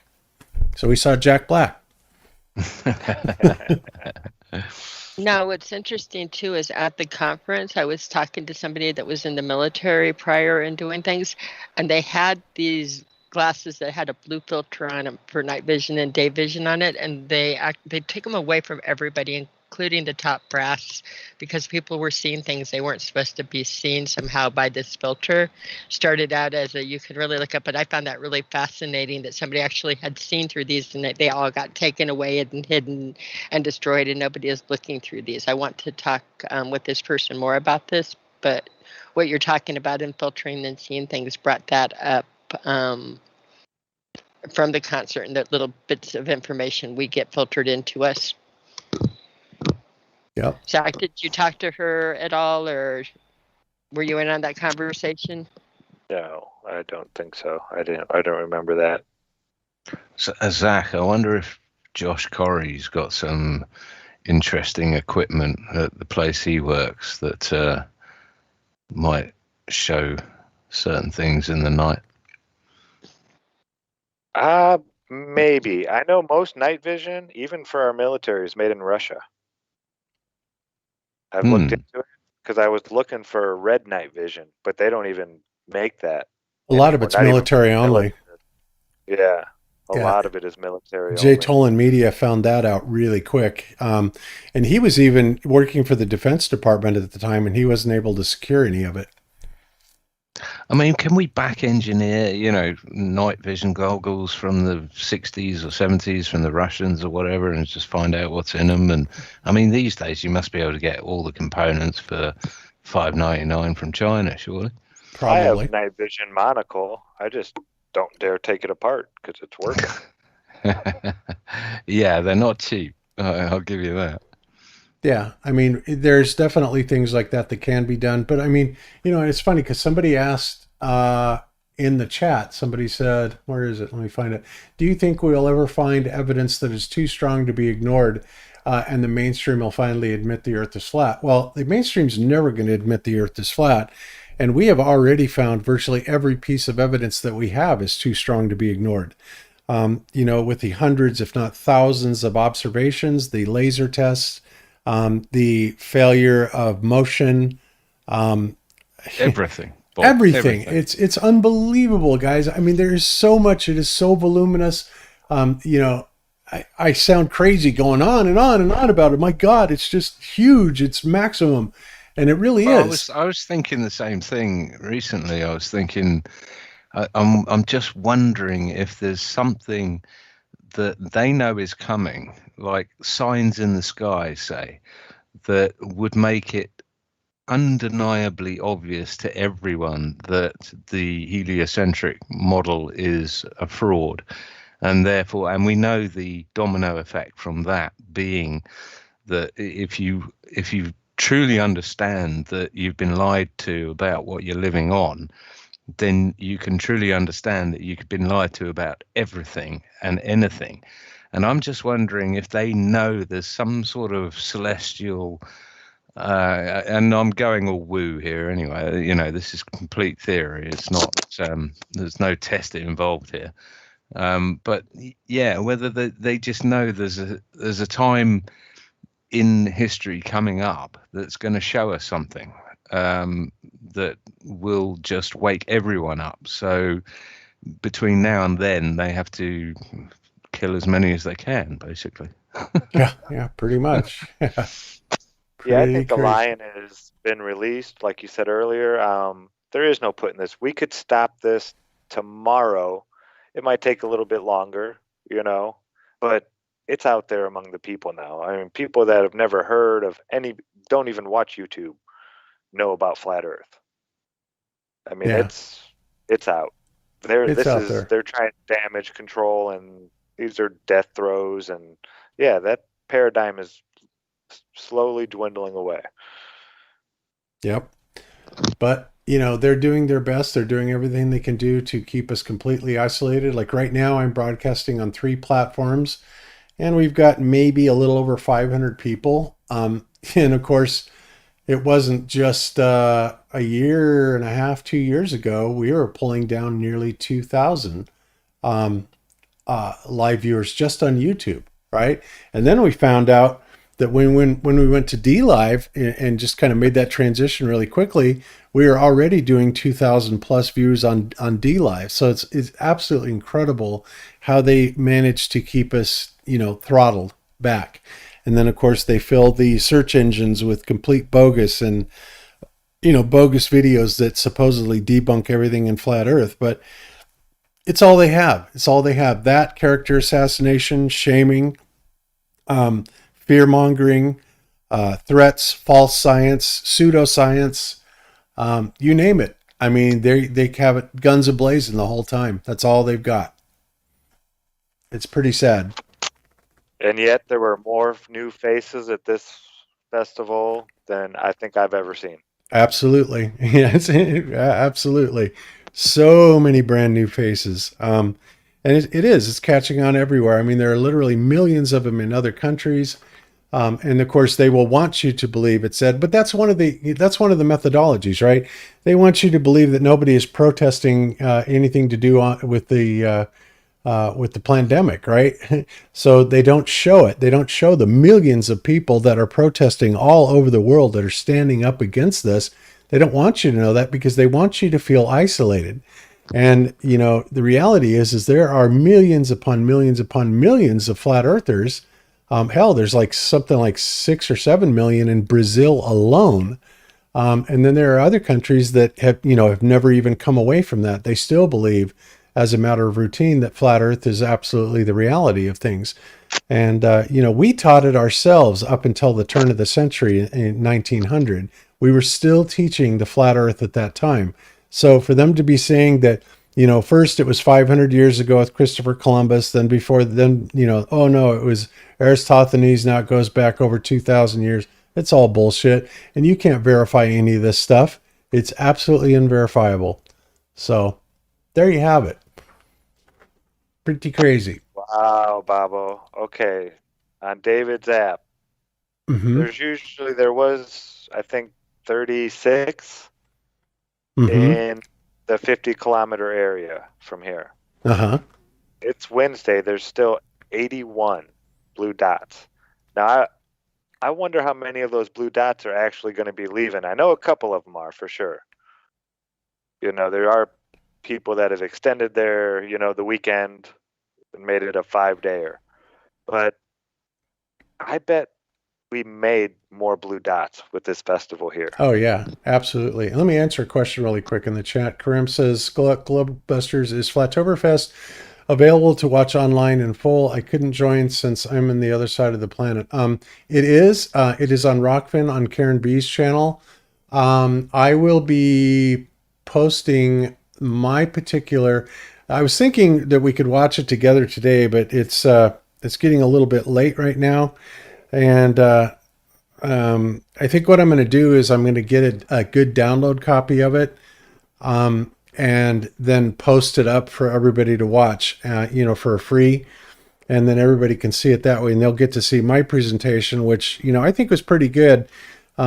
People really liked it, and it was basically about the firmament and a lot of the evidence that we have for the firmament. And I know I've covered a lot of it on YouTube on the Globebuster shows, but I did get a chance to go into it in depth, and then I tied it to this downward accelerative vector, this downward accelerative force, which absolutely is there, and, you know, kind of took it forward from there. Because it's amazing, Guy. We know that this is a created place, right? And there is enough evidence we have enough evidence about what's going on with it. And primarily that evidence would be the 100 volts per meter graduated voltage that takes, you know, it goes up 100 volts per meter, right? And it's been measured all the way up to 50 kilometers, and it likely goes up to 100 kilometers. And of course, at 100 volts per meter, that would give it a total electrostatic charge potential of 10 million volts. Okay. So wow. What happens if you guys have ever watched Zack's videos with his electrostatic generator? He is able to take two Gaussian surfaces, and that's what we're saying is going on with the flat Earth. You have the ground and you have the firmament up above, and apply a charge to them. And what you will get is you will get a gradiated electrical equipotential lines going across there, right? So mainstream, just like we read in reality. Yeah, just like we read in reality. Mainstream provides us this information. In fact, it was Richard Feynman that originally came out with this information. You cannot have something like that without having two Gaussian surfaces. Especially with that perfect of 100 volt per meter, and it's all over the world, right? You would think that if it was being caused by what the mainstream tells us it is, and they tell us that it comes around because of, you know, radiation, ultraviolet and X radiation, and gamma rays and stuff like that are coming in and hitting our magnetic shield. Sorry, that doesn't produce a stable gradiated voltage. That would produce a spike. Every time we got a hit, we'd see these spikes going on. And what we have instead is 100 volts per meter, steady all day long, up as high as we can see. We have evidence of it everywhere. We have sprites and elves, which are discharging up and hitting something. We have the sodium layer, which they're making artificial stars off of. You know, like what the hell is a sodium layer doing at 63 miles, and why does it happen to be there and also to have enough density that they could just start drawing stars in it? That is so freaking absurd, right? There's no way that would ever happen. And it doesn't make any sense in a ball Earth, but it makes perfect sense in the flat Earth model. And we have all the evidence in the world to prove it's there, including government documents, right? And that's another thing, guys. Let me see. Everybody at the conference wanted me to make those particular documents available. The government documents. Let me see. So it's tinyurl.com /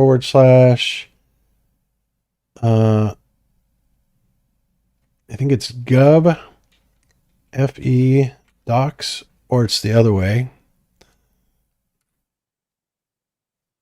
Yep, there it is. Gov fe docs. So let's post that in the chats if you guys would do it. So it's https://tinyurl.com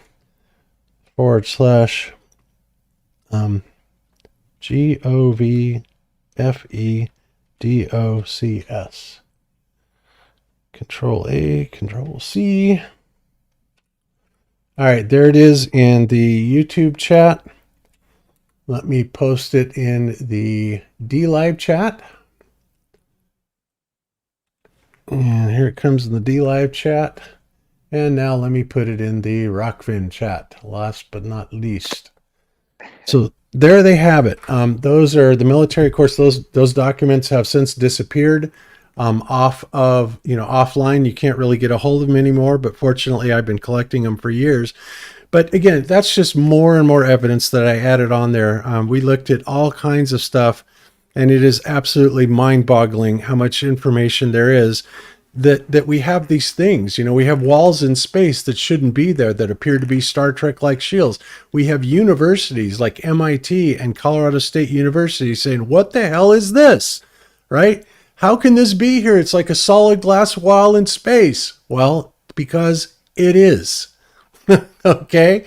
Because it is. And there's all the evidence all day long to prove that it's there. And that very same structure that we get that from gives us the firmament. Now, and it doesn't matter whether it is a dome or it's an infinite plane, because at some point, the only reason I tend to think that we are in a dome type of enclosure is because you have a consistent air pressure. So you can't be infinite if you have a consistent air pressure. You have to have a container. The container has to have walls, right? We have a very consistent 14.7 psi pressure of atmospheric pressure that is there, and that's the only reason I tend to go with that. But for those of you that believe in the infinite plane, I suppose that's possible.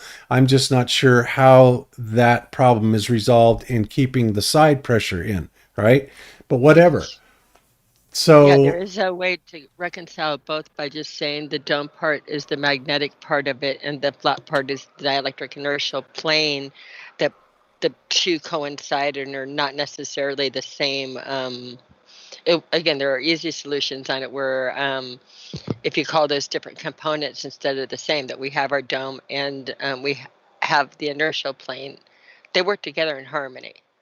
It doesn't need to be one or the other. They're both there, and when you put them both there, it actually works the best. Yep. In reality, but it's when what we read. But when we look at these documents, guys, we see in 1949, even as late as 1949, we had no idea right here the physical surface of the Earth. But since the shape of the Earth is not known, right, without knowledge of the shape of the Earth, so they didn't know what the shape of the Earth was back there, and they were kind of seeing it as somewhat of an ellipsoid, right? And thinking that, even this is probably an exaggeration, but the ellipsoid, this part of the ellipsoid, that I can agree with. I just don't necessarily agree with any depth down here, but this is going all the way back to 1949, right? And they talked about, all these, they have to do all their observation, and everything is assumed on a flat Earth. They talk about how they measure it. They measure the brightness of the firmament, locating it at various zenith distances. I mean, all this stuff is out there, or at least it used to be out there, but we still have it. They talk about different techniques to measure this firmament. Absolutely crazy, right? We have it all. I mean, there is so much evidence. And again, where is the ball Earth evidence? They cannot even prove R. They cannot even give us R. They cannot tell us where the radius of the Earth is gleaned from. They would try and have you believe that, some old crazy guy, Aristophanes, and, got it by sticks and wells and stuff like that. That's ridiculous. It's absolutely ridiculous. And of course, then when it comes into their refraction, then they conveniently forget about the refraction at that point. But boy, when you can start seeing 10, 20, 30, 40, 50, 100, 200, 500 miles further than you should, well, that's all refraction, right? That's all about refraction. That's what it is. Sure. Makes perfect sense. I'm sorry, but it doesn't. You cannot see through the Earth. And there is no evidence for the Earth. It's just absurd to even go there. So, and I'm probably getting on my horse again too much here. No, but you're right. And you saying that you save all these documents, I need to start practicing this more. I have so many times found things and then gone back to get them just like a week later and they are gone. They are really, I don't know if they have algorithms that once somebody searches something or this and that, maybe, I don't know. But they do. Absolutely, they do. Disappearing like crazy. Because the areas CIA to is fully fraction. aware, and the government agencies are fully aware that when they release things through freedom of information, that they cannot possibly edit all of it, right? They cannot catch it all any more than NASA can catch every little space bubble or every little green screen glitch or anything like that out of their videos, right? So what they will do is they will look for extremely high traffic that surrounds those videos or those documents and stuff like that, and then they will say, "Uh-oh, that's got a problem," because people are starting to go after it, and they'll strike it down, and then they'll take it off of the Wayback Machine as well, the Internet Archive, and of course, all this stuff, a lot of this stuff, has been taken off the Internet Archive as well. So yeah, if you I come, wonder, yeah, I don't know if you just have a knack for it, because I live with my husband and I watch him do it, but he'll like be looking at something and instinctively downloading the document, and it will disappear a few days later. So I don't know if they're looking at what you're downloading or if you just have the instinct to download the stuff that they want to get rid of, Bob. But you're amazing without even thinking, automatically grabbing when it feels like it's going to disappear. I'm always impressed with your instinct on that. yeah, and I do. It's, I don't think they're watching me specifically, but I do. I can look at something and I can say, "There's no way this is going to last long," right? And there anytime, was like 30 or something hard drives that you have, yeah, like stored away, just probably filled with this kind of stuff. I do, and I need to go through them someday, and I don't know, just archive them onto one master database on something. But yeah, over the last 6 years, I have retrieved a crap ton of information that has been subsequently removed, and that includes a lot of you guys' videos. I've archived a lot of people's channels that have been deleted, a lot of the good stuff that's on there, and I'm just always doing stuff like that because, again, they're watching us to see what we're going after, and so that they can delete it, right? So if you come across it, assume it's not going to be there very long and download it. Yeah, Can you guys hear me? Yeah, we hear you. All right, I'm back. They obviously didn't like what I said last. I'm joking, but I just had 3 Skype reboots, PC reboot, an update, everything. I've been in and out. I didn't know if you noticed, but No. yeah. Yeah, Microsoft always likes to do their reboots at the most bizarre times. Luckily, I've got 2 computers here, so yeah. But yeah, so if you want those, like I said, I put those links in the chat. There you have it, and we'll put them in the show note also as well.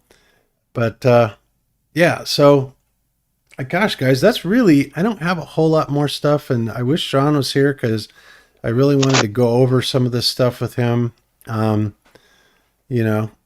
I did. There are some very interesting posts in Facebook about it. And oh, by the way, ODD was amazing at the Flatoberfest. He has all kinds of brand new music, and he's kind of taken on more kind of like a rock type of rap, which I like. I really like that. I thought it was amazing. So he's definitely being progressive and doing a great job. Yeah, he had a bunch of new songs. Yep. He is really putting them out there, and yeah, he's been at it. He's been working for sure. Yep. Is he related to Morgile? He looks similar. Who, Matt? Yeah. No, I seriously doubt he's related. I mean, Morgile is Italian. I think Christophilus is Italian, so I could be wrong though. But yeah, these are just some really good pictures. It's awesome. Wow, how the hell did I get in That there? was everybody's favorite Dottie, who was on the show with Matt in that picture, by the way, that he had up. Who was talking on the show earlier, talking about Flatoberfest. She's right over in the next room. That guy on the right with the black hat, that was Chris. He was an electrical engineer, and he tries showing people the Globebuster videos and the videos we've done together about electricity and stuff like that, and they don't care. They're like, yeah, I want to know, I put this wire here, I put this wire there, I don't get killed, and I go home and I get paid. That's all they care about. They really don't. But others do. Others actually do, and others actually pay attention and want to know more about their field of so-called expertise, right? Chris, by the way, that person you just had up, if there was one person that made it worthwhile for me to be there the entire time, is Chris, your electrician. He's ordering the polarizing filters and all of the stuff on my table. I sent him links to it. He's explaining it to all the other electricians he works with on the magnetics running the 90% perpendicular to the field and how you can Faraday affect it out in that. We became nerd buddies, and his little Amazon basket is full of different things for him to demonstrate with all the people at his offices and other electricians.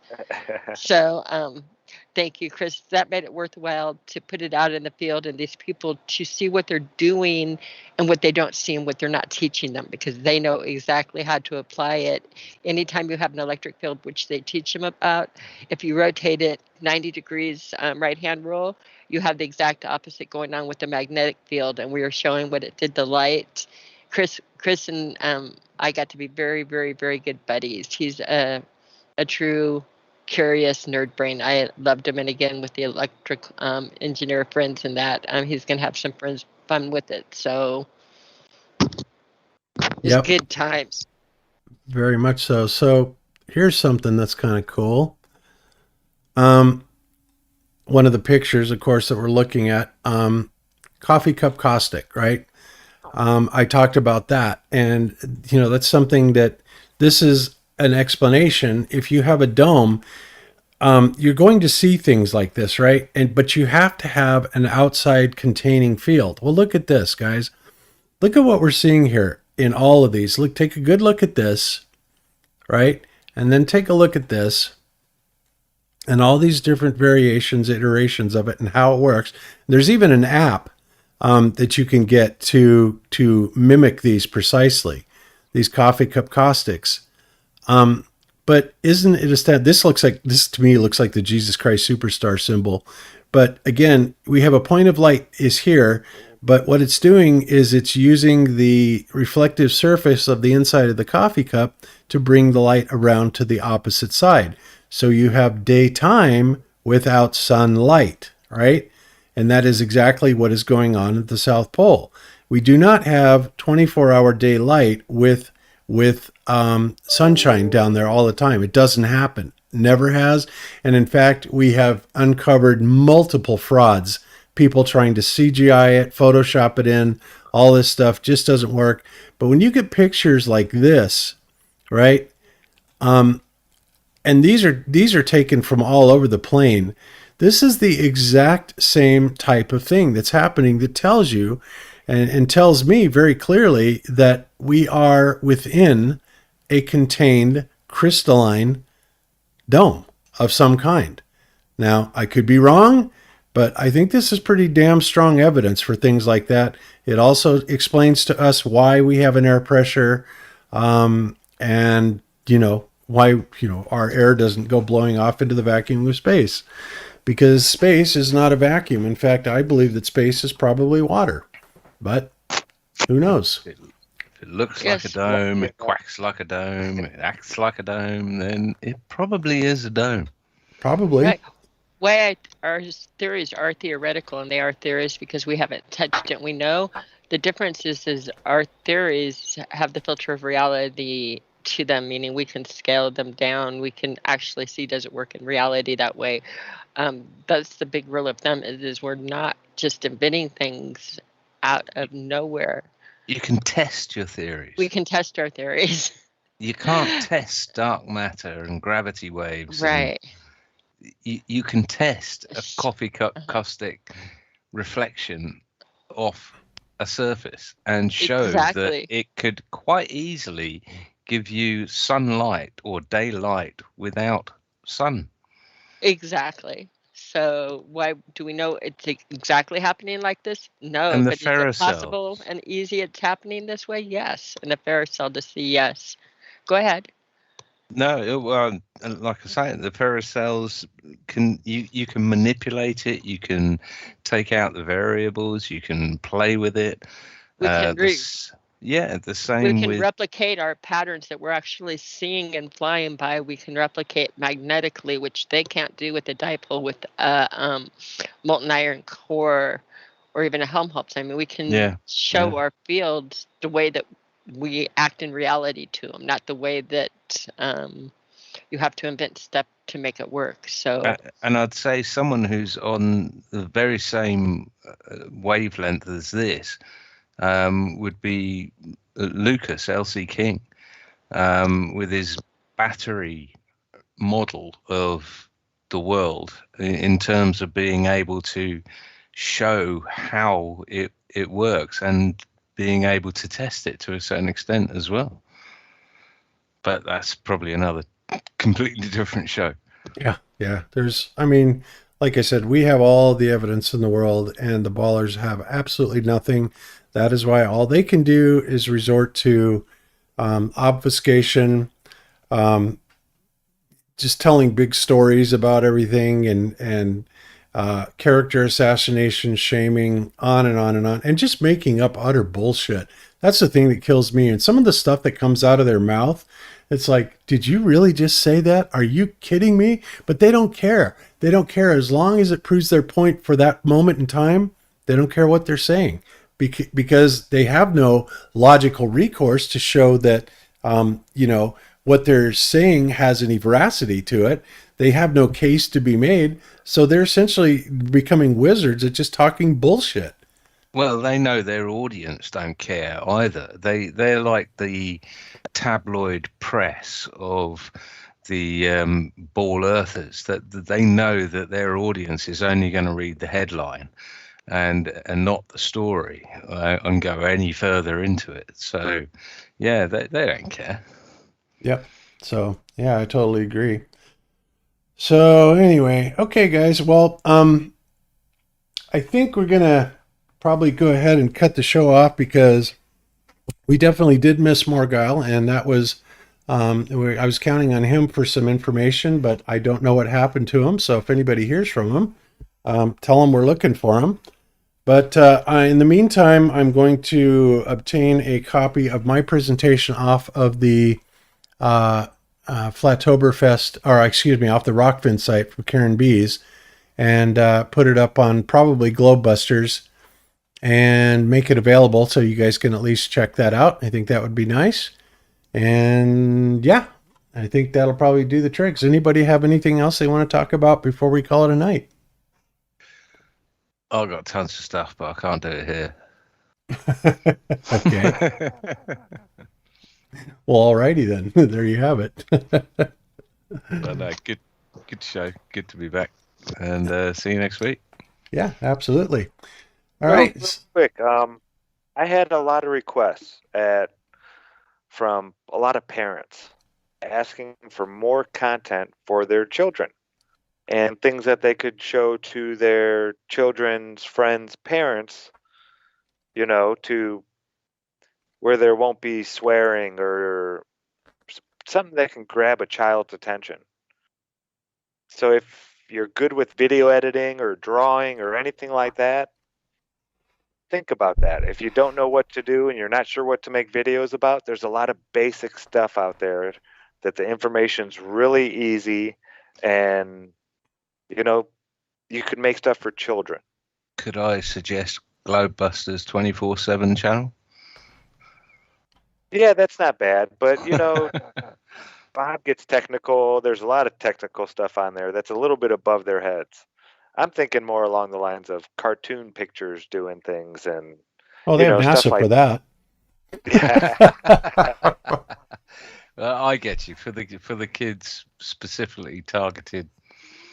Yeah, Yes. stuff for children, specifically just for children. Super clean, good, and educational, teaching real. Do you remember that real- Christian guy who with a baseball cap that reverted back to the ball, apparently, after saying that he would never revert to the ball? Oh, and Tiger if he Dan? did, Tiger Dan, there you Yeah. go. All of Tiger Dan's videos were absolute classics. I downloaded them and I've got them saved. Excellent. And then he just disappeared into thin air. Didn't he? Yeah. Absolutely disappeared into thin air. And he ever said, if I ever do this, if I ever revert, you know that somebody got to me. And it would have been one thing if he would have reverted and then stayed online, right, and kept up with that. But he reverted. Well, he was and going he to, bailed. wasn't he? Yeah. He said he was going to release 12 videos why he went back to the globe or whatever. But yeah, Tiger, I know you're out there. I know you're listening. Get in touch, mate. Doesn't matter. Doesn't matter if it's your real name or whatever. Just, I'd know that accent anywhere. But yeah, I'd love to know what happened. Yep, absolutely. Oh, wow. Dr. Bass Ackwards has been banned on the 24/7 channel for some reason. I will look at that, Dr. Bass Ackwards. I don't know why you would be banned, but I will find it and unban you if that is the case. So I should have that done here shortly after the show. Oh, and David Weiss is sending us something. Oh, yeah. David Weiss says conspiracy music guru for kids. I'm confused. And he sends this picture. This is kind of funny because Dave's wearing a shirt that says Flat Earther and Austin's wearing one that says that's retarded. And this is, of course, Kai, which is Austin's girlfriend, and Kelsey. And man, is this woman beautiful. Holy cow. Woo! Telling you what, guys. Wish I was 30 years younger. That'd be awesome. So, anyway, wiping the sweat off your brow there, Bob. Wasn't Space Busters, weren't they doing a children-centric book? I mean, that's right. I remember. Yeah. Yep. I showed my kids their, what was it? I can't remember what it was, but it was explaining about bankers and that sort of thing. But they were looking for backing, weren't they? Yep, that's right. She was. And then there was also a lady at Flatoberfest that had written a book for kids. And I have her card around here somewhere, but I haven't seen the book yet, but I think that's going to be pretty cool. So we are getting... going to give them to us. She sold out of the books, 50 of them. She sold out of them at the Flatoberfest. And then she's sending us a book. The Tuttle Twins is a great series of books, but I'd only suggest buying them if you're in the US, because if you get them in the UK, it'll cost you about 3 times as much, as I found out. But the Tuttle Twins were very good.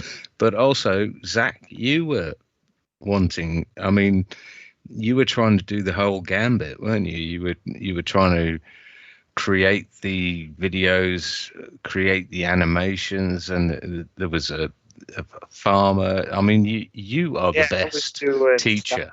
Animation. But it was like a minute 20, and it took me over 40 hours to make that. So I went someone else. Adobe Animator. No, I'm going to learn this thing. I started it today. I did it for about 4 hours. I don't know how to use it at all still, but your value is the content and the narrative that you provide behind it. I mean, someone else who is good at animations or whatever could do what took you 120 hours to do. They could probably do in an hour. It's like talking to Iru and saying, "Can you knock up a CAD of our solar system, please?" And he'll be like, "Yeah, no problem."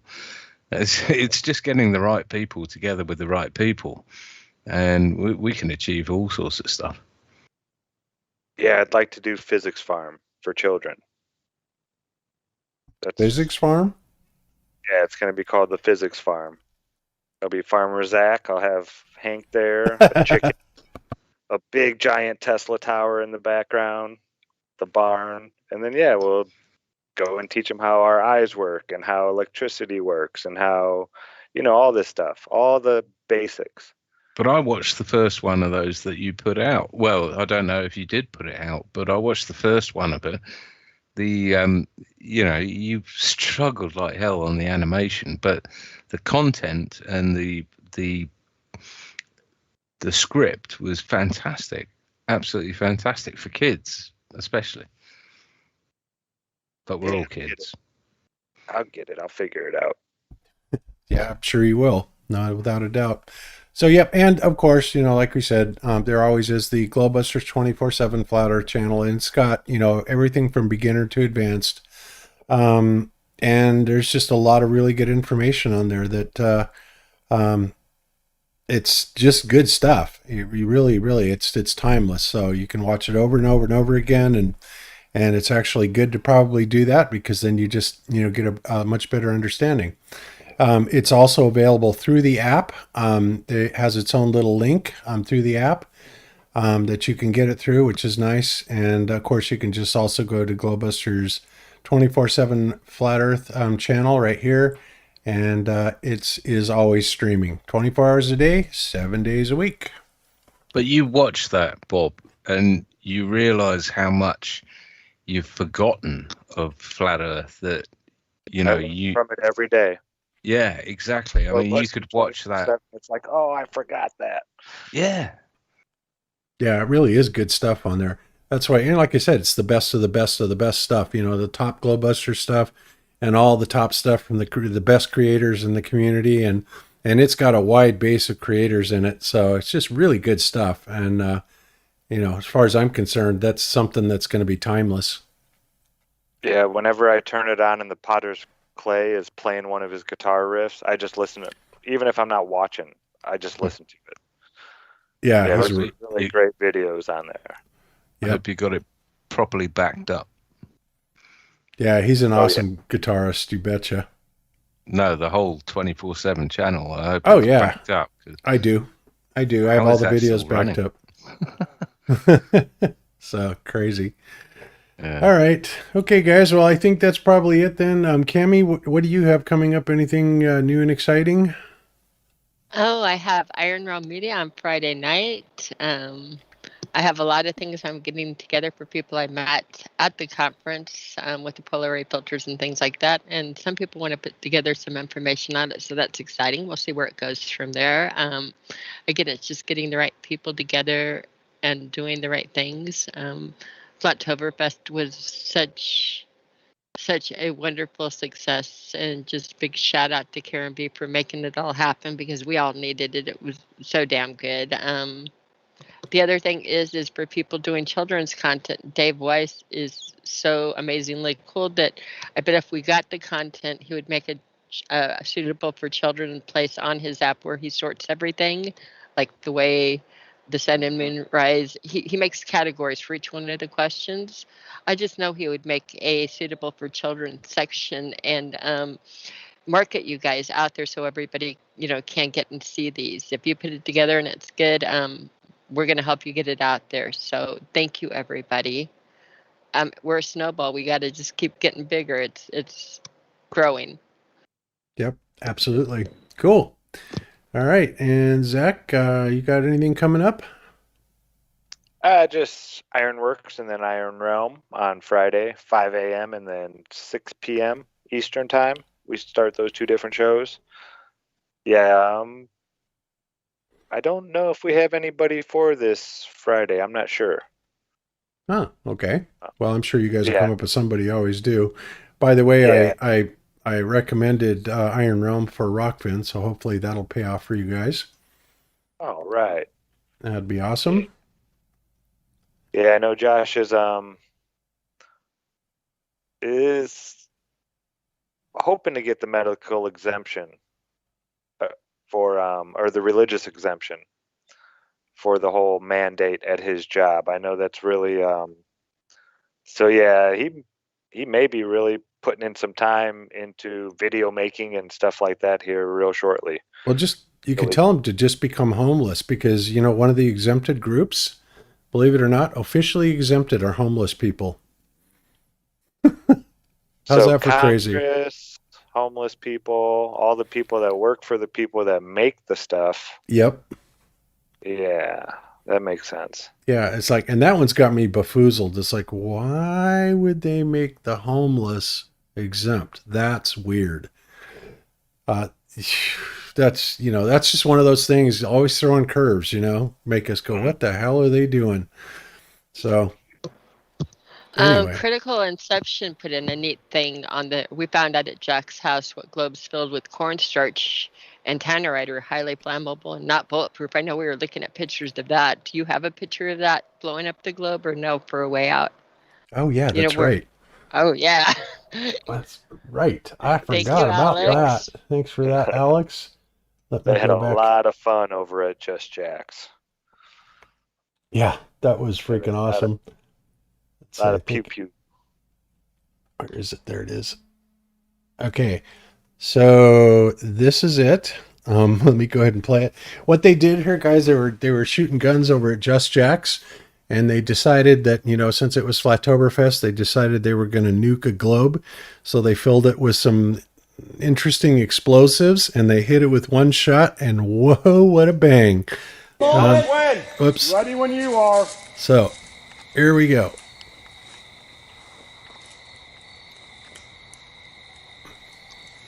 Getting ready. There's the globe. Hell yeah. One more time.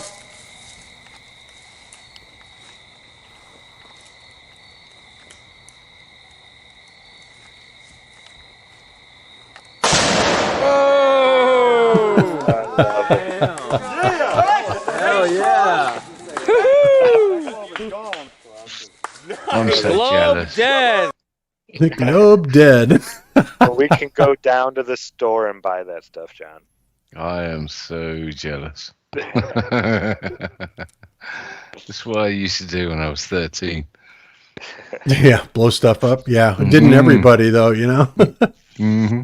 Well, and now, of course, now they'll throw you in jail for doing stuff like that. Before it used to be just mischief, but man, you blow up anything now, watch out. Yeah. Oh, that's No the way chance. it is. Okay. And John, I assume just same old with you. Nothing special going on. Nothing special, Bob. As you know, I'm doing my best to keep my thing Sanity. clean. Yeah, sanity. Yeah, and yeah. Okay. No problem. All right. Well, everybody, thank you for joining us. It was a little bit of a short show today, but you know, we had a big week, and we will be back on Sunday. And oh yeah, as far as the last Sunday show, I couldn't believe it. So Jeran was busy with Alex apparently. Oh, by the way, yeah, let me do a couple announcements here.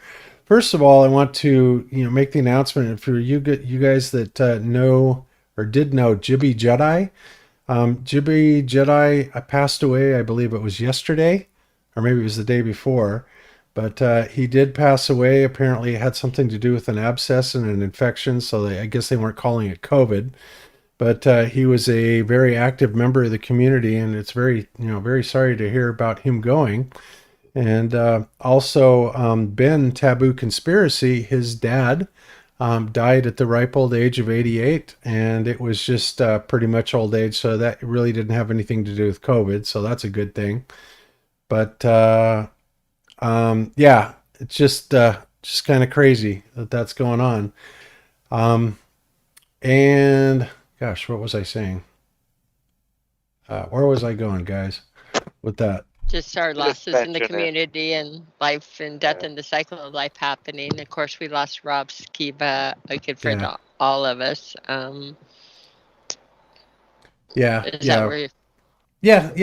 You're definitely losing Rob Skeven. We're just losing people, and it's just sad. But you know, life goes on. But I just wanted to give a shout out to those people and let everybody know that you know, even if it isn't COVID, we do lose people every once in a while, and they will definitely be missed for sure.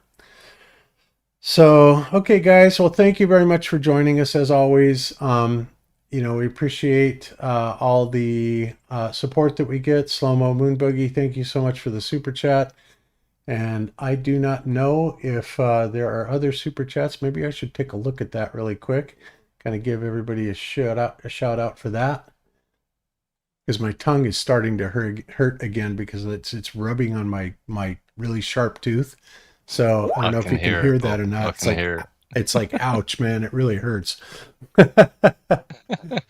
It'll never pause, but it rains, doesn't it? It's like Yeah, you it's- bite your it's- tongue, and then your tongue's inflamed, and then you keep biting it again and again. Yeah. Yeah. I hear It sucks. All right, so let's go to supers, and what did we get today? So slow mo moon buggy. Okay. Says thanks. Thank you much for that, slow mo moon buggy. Samantha Roberts says, here's a small token of my appreciation. Happy to hear John on Globusters. That was last week. Okay, so I guess that was all that we got for this week. And then as far as the tips on Rockfin, no data. Wow. Okay. Well, oh, it says it's not live too. God, I hate that. You know, when the live playback, you know, Rockfin definitely has some work to do on their app, but no, it's still showing no tips or anything like that. So, but that's okay. No big deal. Appreciate everybody that is able to donate. That's awesome. And, you know, we love you all. So guys, we'll see you on Sunday, and then the following Wednesday, of course, behind that. And until then, be good to each other. Don't lie to each other. Open your mind, because there is truth inside. Peace out, everybody. Let's go, Brandon. And let's go, Brandon.